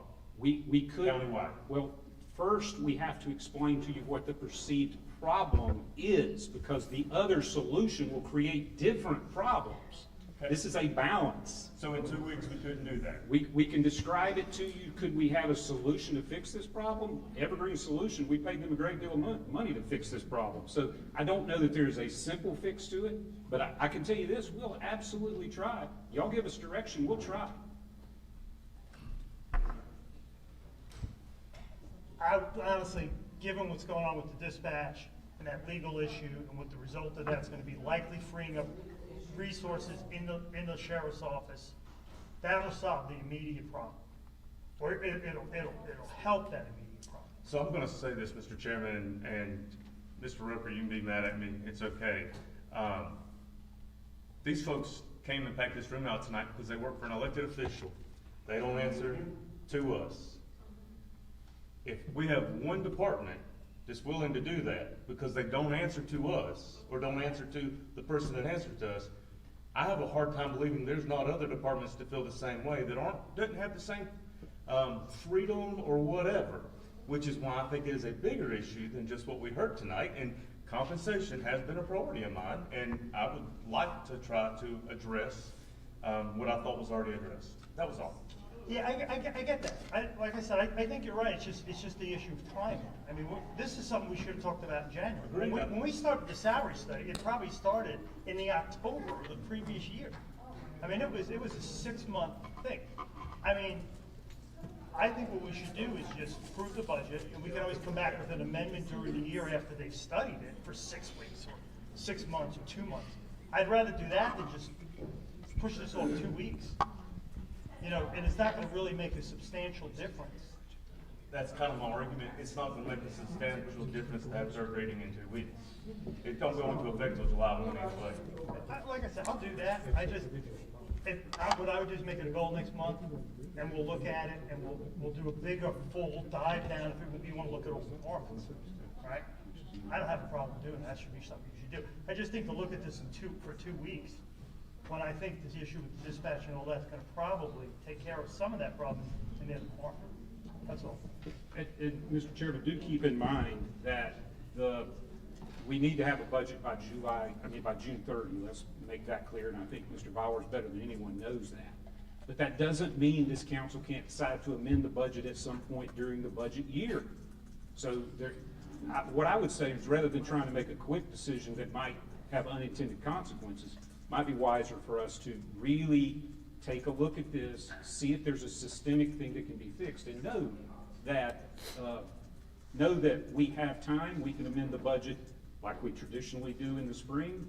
We can find the revenue. We can amend the budget in August. We can amend the budget in September. We can amend the budget when we need to, if y'all want to study that a little carefully. So I don't want you to feel like you're under pressure unnecessarily at this moment. Which is back to the reason why I don't see why it hurts to wait 2 weeks to at least allow me to gather a little more information. Okay, that's fine. Like I said, I would rather do the long term. Yeah, I agree with that, Councilman Bowers. But what, as far as an amendment, I'd like to ask the sheriff, would you be acceptable to coming back and talking with the administration and at least a couple of representatives on the council, and come up with an amendment within 90 days?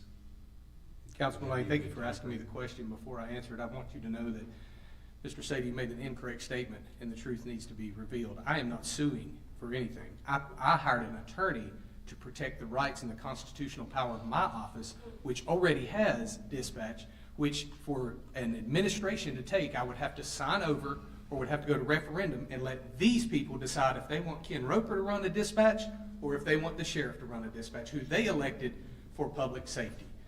So that was not, no. You said I was hired an attorney and was suing the county for dispatch, and that is not true. I've already got it. Okay. To your answer, I would love to say yes, but this is the same song and dance we did last year when I stood in that back corner and dispatch was removed, and we were told we would revisit this and we would talk about budget amendments for all of those things that we missed out on that were reported to me as, oh no, these were incentives to get you to trade dispatch. Meetings I had with our administrator where I said, I will not give you dispatch. Those are the words out of my mouth. If you don't believe me, we have recordings. Right, well, and I think it's interesting to point out, Mr. Chairman, if I could, that now the meetings have happened. The meetings he said didn't happen 10 minutes ago. Now they happened. They happened in that room back there. They happened in the EOC downstairs. There were multiple meetings. The fact that we couldn't reach an agreement is unfortunate. But we also know that, you know, certain parts of state law are clear, and we'll go under those demonstrations in those areas until such time as we can reach an agreement. Since we've created a back and forth, I believe I deserve a chance at a rebuttal. Those meetings were not synonymous with what we were supposed to be meeting about, which were all of the incentives that we were supposed to look at. The only thing that we got out of that budget was the body armor that luckily my chief deputy is a shrewd, he is shrewd when it comes to our budget, and he was able to find the money in other areas where we had not spent it. Because expired vests that we needed replaced for those men that Lieutenant Robinson just talked about that were under gunfire, their vests had expired and we were trying to buy new ones. Okay. I'm glad that was recorded, Mr. Chairman. No, the timeout. We're gonna stop this here. This is not what our discussion's about. It's not a laughing matter, but when council's discussing something, people from the audience are not supposed to speak out and talk. Thank you very much. This is obviously a legal issue that's gonna get settled legally, okay? I was asked a question, And there's nothing else we can do about that. Now, let's just finish up the budget. I don't have a problem doing 2 weeks. I don't think anything is gonna get solved in 2 weeks. Likely, the pay issue is probably a step-by-step process that they probably are aware of, and we can maybe do a step or two, but it's not gonna happen in 2 weeks. I'd rather just pass the budget tonight, make a goal next month, make a goal next month to have a committee, or for you to sit down with whomever you'd like to make an amendment to address some of these issues. And this way you'll have some time. She was waving her hand on the camera there. Okay, that's my feeling. Okay. Claiborne? I have two things, thank you. I have two things. First of all, one reason I will support delaying this is that, I know you keep saying it's third reading, but we had 2 budget work sessions between second and third reading. We normally do those between first and second. So the sheriff coming to us and telling us that he needed 19 people in the detention center or we were at risk was presented to us about 2 weeks ago. So that's been weighing heavy on my mind. I think a couple weeks to work on that, because we usually have a lot more budget meetings at the beginning of the year so that we have more time. So I think a little bit more time, I will support that. The second thing I want to ask though, for those of y'all saying we can just make an amendment later, I'm not saying we will, I understand. If we made a decision to increase millage to help employ some of the people the county has been asking for, or increase their wage, if we increase millage, can that happen any time during the year? Can that happen in an amendment, or does that have to happen before July 1? That's just a state law. So to increase millage, you would have to do that before the tax rolls finalized, before the auditor finalizes the bills, and before those tax bills are mailed out. So when that actually happens, is not necessarily set out in state law, but you want to get people's tax bills to them as quickly as you can. So you do have to finalize it at some point in the summer, early fall, if you're going to change that, because otherwise the tax bills will be out and you can't change millage at that point. Okay, so just saying that sometime in the next 90 or 100 days, we could look at this, never gives us the option of actually raising funds to do anything. So to that point, I like the idea of having a lot of work in the next 2 weeks and looking at it then and saying it's something we'll get to in 90 days. He actually just said you probably have till September to make a millage change, correct? Just as a practical matter, I think that would be the deadline. Yeah, September. Till September? Well, he said the end of summer, I was doing into July, but okay. Okay. Like I said, I don't mind delaying it 2 weeks. I just think if you want to give it a more thorough look, where it's more like a study and you're going to look at averages and things like that, I don't think the staff has the ability to do that, but that's fine. So why don't I make a substitute motion to just table this for 2 weeks? Okay, any discussion on that? Okay, those in favor, raise your right hand. Those opposed, same sign. Thank you very much. Okay, we'll move up to next item is going to be 11A. And it's going to be a presentation from Angie Farmer to Behavioral Health Services.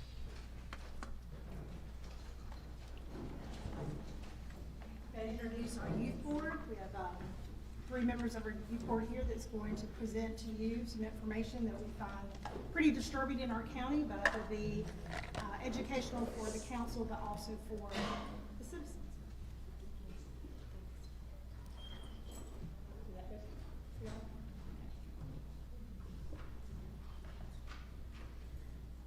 Good evening, Chairman, council members, and guests. My name is May Hodges, and I'm a member of the Pickens County Youth Board. The Pickens County Youth Board is made up of students from across our county who work to promote youth leadership, prevention, and community well-being. We appreciate the opportunity to speak with you tonight. We are here because we have growing concerns about the increasing availability of kratom and products containing 7-hydroxynitrogen. Commonly referred to as 7-OH in retail locations across Pickens County. While we recognize that this issue impacts youth, our concern extends beyond young people. We are also increasingly concerned about the impact these products may be having on adults and families in our communities. Over the past several months, we have learned more about these substances through prevention education, local observations, and conversations with professionals in behavioral health. These products are widely available in places like gas stations, convenience stores, smoke shops, and vape shops, locations that are a part of everyday life in our community. South Carolina has already passed the South Carolina Kratom Consumer Protection Act, which established age restrictions and product standards. We appreciate that step. However, we believe there is still an important local conversation to be had about whether products of this type and potency should be sold so casually in everyday retail environments. At this time, Ashley will explain what Kratom and 7-OH are and why we believe this issue deserves further attention.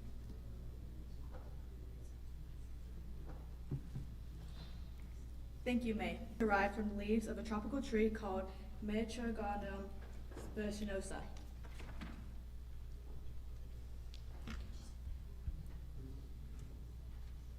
Inside those leaves are naturally occurring chemical compounds called alkaloids.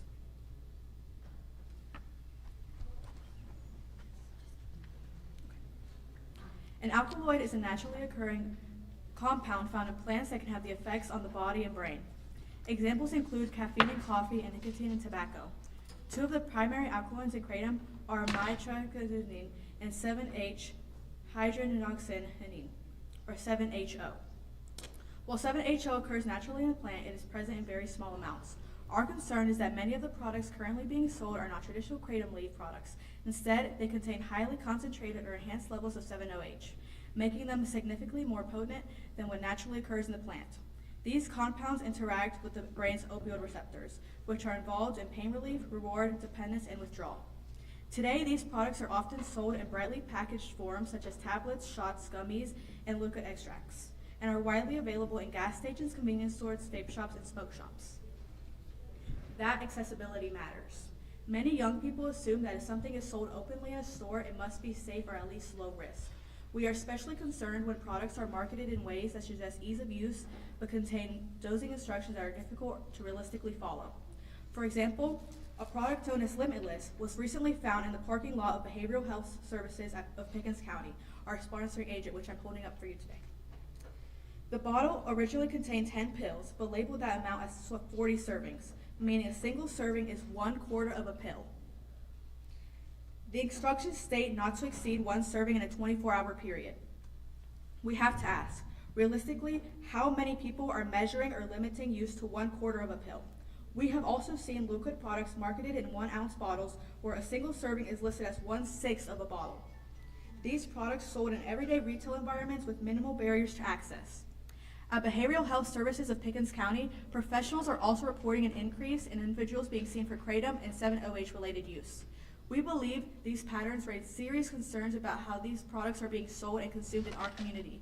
At this point, Maddie will share local data and our request to County Council. Hello everyone, my name is Maddie Morgan and I'm the President-elect of the Pickens County Youth Board. I would just like to say that as we continued learning about this issue, one thing became very clear. This is not just a theoretical concern, there's evidence that this is already impacting communities like ours.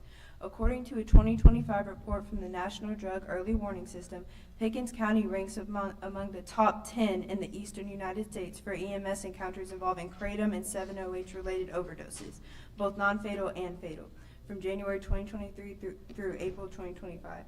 This data included in the Indu's National Surveillance Report on kratom-related harms. For us, this was a turning point. It showed that this issue is not emerging somewhere else, it is already present in our own community.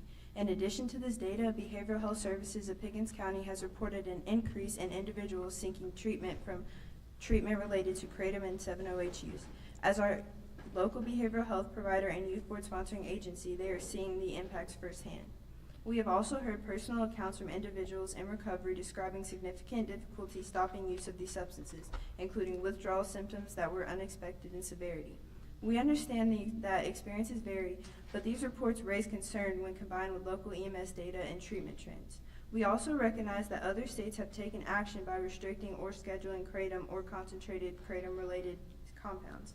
While South Carolina has discussed additional regulation, no further statewide action has been taken at this time. Given what we are seeing locally, we respectfully ask County Council to consider whether local action is appropriate.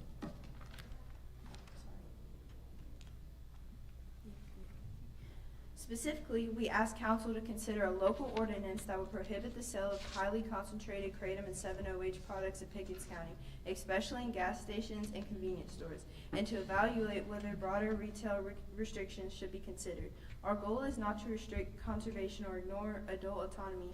Our goal is to address the availability of highly concentrated products in everyday retail environments where oversight and understanding may be limited. We are not asking for immediate action tonight.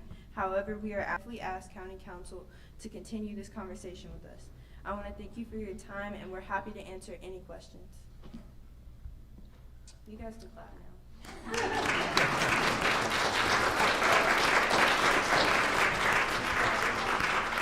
Thank you. The question I have is, the state, are they looking to regulate any of this statewide?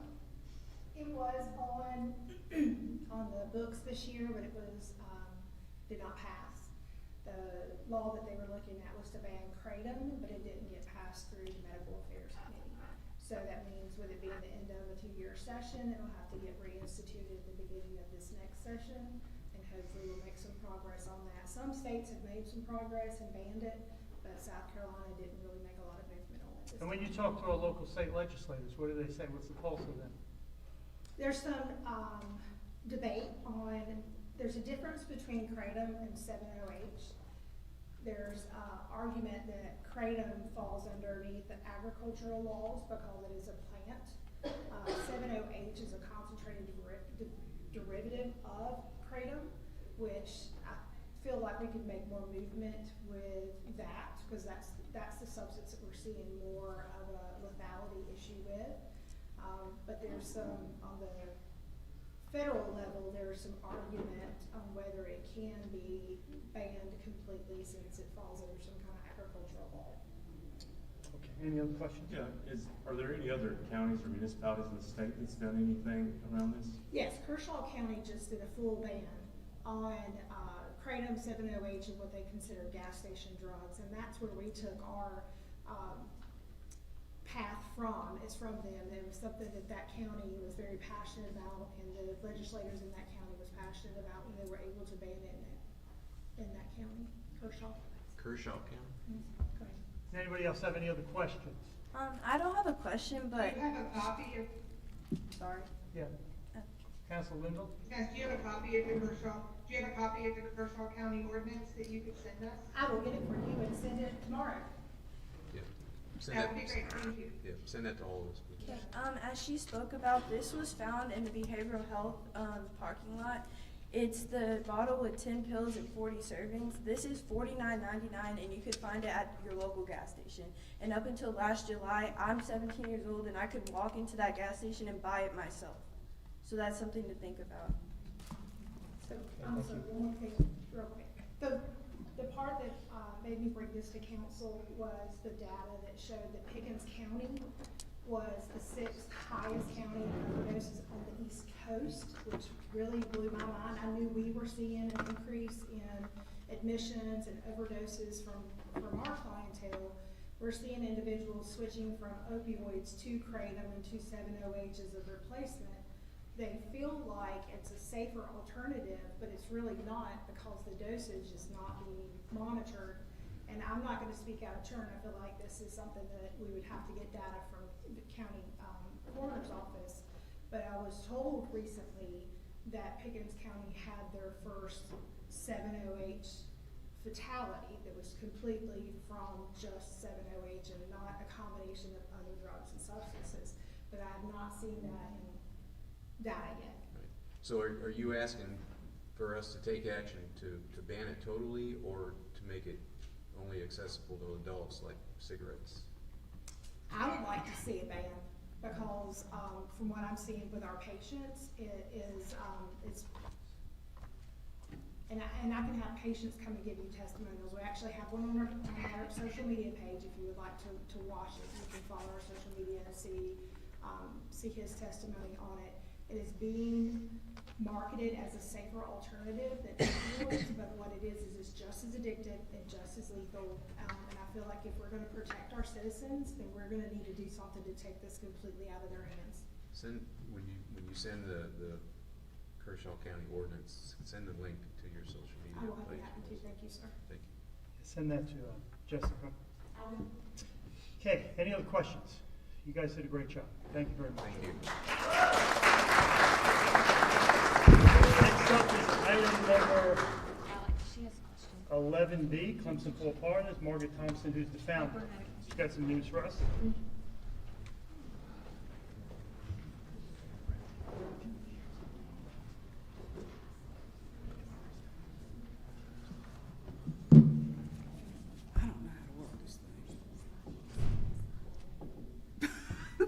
Okay. Thank you, Council. I'm Margaret Thompson. I'm the founder of Clemson Paw Partners. We're a low-cost spay-neuter clinic located in central South Carolina, and we've been there since, well, we actually obtained the building, it's a county-owned building, for 6 years. And we've been able to do thousands, and I don't know how many thousands of spay and neuter at a low cost. But, what you see here, last Thursday, I closed on almost 3 acres of land. And it's paid for. Because years ago when I started, I said I'm not going to, a lot of people put money in their operations budget, and operations budget is our biggest budget. It has salaries where we replenish, our drugs and stuff like that.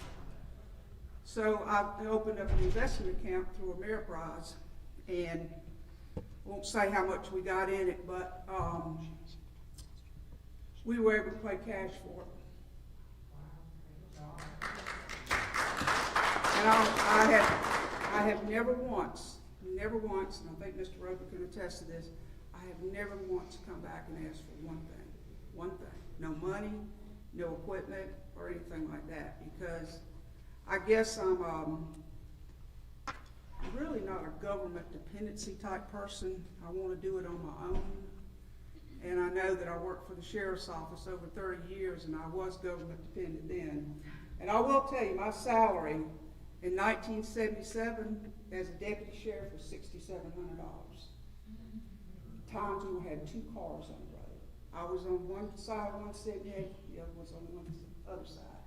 So times have changed. And it's a lot more dangerous now. But anyway, this is a concept we want to build.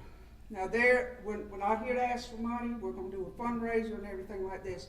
But we'll go from a 1,700 square foot building to probably 55 to 6,000 square foot. But what we want to add to this, and this ought to make everybody happy that lives in Pickens County, we're going to start off with our spay neuter clinic like we've been doing, okay?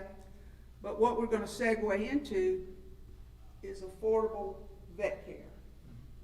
Like we can't see somebody if you've got an ear infection, we can't see animals like that. If you've got a cold or something like that, or some kind of injury or something, we don't see this thing because we're strictly spay and neuter. But we know what the cost is to go to a private vet, and it's outrageous. A female cat to be spayed would be $400 or $500. Through us, it's less than $100. It's selling drugs, quality veterinarians. And a lot of these private equity companies have bought up these, like they do hospitals and dentist office, now they're buying up veterinary clinics. And the cost has just gone through the roof, and this is what we're trying to keep. And plus, with us being a nonprofit, I don't have to worry about a private equity firm coming in and trying to take my business, because we're self-funded. So, but what I guess I'm asking is, until we get this built, and we're gonna have to do a campaign fundraiser, and I'm not here asking for money, is we'd like to stay where we are. What's your timeline? Well, it depends on the money. I refuse to go in debt for anything. We don't owe money. We've never owed money at Clemson Ballparkers. We pay our bills every month. Like our last, I think medical bill for the month for drugs and stuff was around $18,000. And that's not including the salaries that we have to pay to our doctors and stuff. So it's, we have to do a lot of dancing around and stuff, but we have regular donors that donate to us every month, but I think this is going to be good. I'll tell you where it's going to be located. If y'all know where the entrance to BASF is, Yes. Highway 93, go out of Norris, and I think it's on the right. Well, just as you top that hill, if you're going towards SWU, the property's on the left. It's got a little building called Tiger Cuts. They cut hair there. And we've got all to the left of that building is the property we bought. But what we did find out is we bought it from a family. There were two sisters. And one kind of wanted to hold on to it, you know, sentimental, it's their parents and everything. And the other one said, no, let's get rid of it. Well, when they found out that I wanted to build there, they said yes, because they have visited our clinic and they've got, you know, we treated them fairly financially. So, but that's what we're doing, and it'll hit the paper tomorrow. But I felt like, out of respect for Pickens County and what y'all done for us, I wanted to let you know. You're doing a great job. I'll tell you what, you know, me having to do a budget, it's not easy. And when you're on the outside looking in, it's not all what it seems to be. I mean, you can say things and what you think you ought to have, but it's tough to put all those spokes in the wheels and try to make them work, because there's so many things you got, so many people you have to please. But I feel like I've done it the right way. I gave you my our tax return. I don't know all the nonprofits that do that, but that's because of transparency. You're welcome to talk to our accountant anytime. I don't care. They'll tell you where the money goes. I do not pay myself. Never paid myself a dime. I do have a question. I mean, do you see your fundraising campaign 12 months? Excuse me? The length of your fundraising campaign, do you think that would be? Well, I can't put a time on that, because you know we're living in rough times right now. And everybody's got to watch their dollar. Even the county's got to watch their dollar. And that's how it works. You can't give everything that everybody wants. Right. So the reason we're in Clemson, and this is no offense to anybody who lives in Pickens or Batesville or anything like that, but Clemson is your most educated part of the county, with the university being there. Plus, it's getting a vet school, and we're going to be like 10 minutes from the vet school. And plus the economic districts. You got the salaries down there that they make through the university. And then you've got the Kiwi Key people that support us a lot. But this right here will be the only thing like it, except for Greenville Humane Society, is they just built an 11,000 square foot spay-neuter clinic. They're also segueing into affordable vet care, which means you can come to us once that part opens. You can get an x-ray, you can get blood work, you can get an ultrasound, where those things right now we can't do, and you'll get them for a much cheaper cost. And I want to thank Mr. Roper, because he was kind of in the previous council. I think you were on there, Mr. Bowers, and help get this started. That's awesome. Good job. But y'all stop by anytime. I know Alex has been there. Ken's been there, but you're my representative. Okay. Ms. Linval, one thing I hope that y'all discussed in your budget, what y'all gonna do about this feral cat problem. Go to Burger King. Huh? All of them but Burger King. We broke ties with the county because nothing against them, but what was happening is animals were coming in. It cost us to do a feral anywhere from $17 to $22 a piece. We were getting $50. But on top of that, we had to pay salaries. But what was happening, if a feral came in and had some kind of injury, if it had some kind of abscess, a doctor's not gonna let that animal leave and put it back out. So where did that cost come in? Came in on us. So we just had to sell it. I just couldn't stay limited to just $50. So I hope y'all looked at that and maybe y'all can do something about it, I don't know, but it's going pretty good with what we're doing right now. I'm sorry, I gotta go get a cold or something, but anyway, y'all have any questions? And this clinic's for y'all. This is for Pickens County people. Y'all come and get your cat and dog spayed or neutered or get something, but it's gonna be an asset to the county. Great, when you get started on it, come back. All right. All right, thank you very much. Thomas, I just want to say that knowing where you came from to where you are, she's walking away, but from the very first conversation to the one tonight, this is impressive. It's okay, I was just paying you a compliment. I was just paying you a compliment, that was all. I look like I lost weight? No. Yeah, I take that all day long.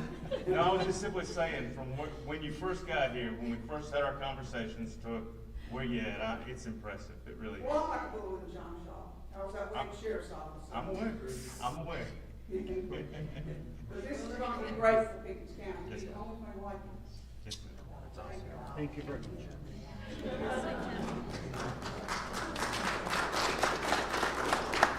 The next item up is the consent agenda. We have none. 13 is executive session. I'm going to make a motion to go in executive session for legal advice relating to King Asphalt contract, legal advice relating to pending litigation, and Project Brothers. Do I hear a second? Second. Any discussion?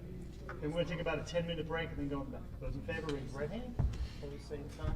Passes unanimously. Thank you very much.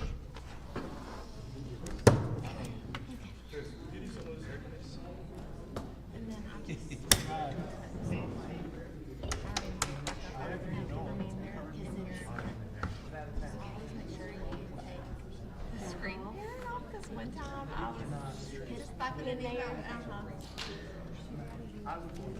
Okay, we'll use my computer back here. Let's go get it set up.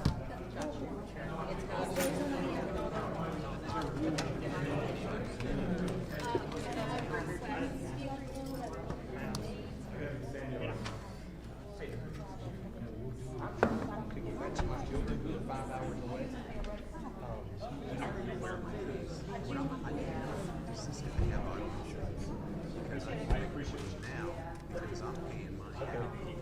Fair's charged him, right? Brandon Fair? Yes, yes. Let me call Brandon, and I'll have him send you some information. So I called the desk sergeant yesterday. Yes, For, I don't know, maybe Friday, I can't remember, and left a message. It takes him, so over the weekend, he gets bombarded. And I'll be honest, and he'll appreciate this. Gino Wilbanks left us a million voicemails about Jeff Richardson trying to kill her. She's saying that I have hired him to kill her. Jeff Richardson? Yeah, Jeff. Same around here? The one, he's actually, I don't know if he's back yet, but he was in the Bahamas selling cars. So he does the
did she give you something else?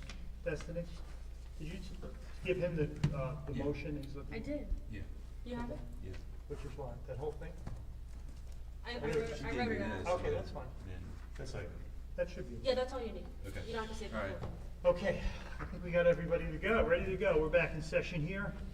We're gonna go with item 13A, and I'm gonna make a motion to resolve an outstanding invoice with King Asphalt for $112,000. And I'm gonna instruct our attorney to make a release, to write up a release on that as well. So I hear a second. that. Any discussion on that? Those in favor, raise your right hand. Those same sign, passes unanimously. Next item up is legal advice, we got that, nothing substantial there. And then we've got item number 13C, Project Brothers. Yeah, I'd like to make a motion to approve Project Brothers in title only. Okay, second, any discussion on that? Those in favor, raise your right hand. Those same sign. I'm gonna make a motion to adjourn the meeting. Second that. Any discussion? Those in favor,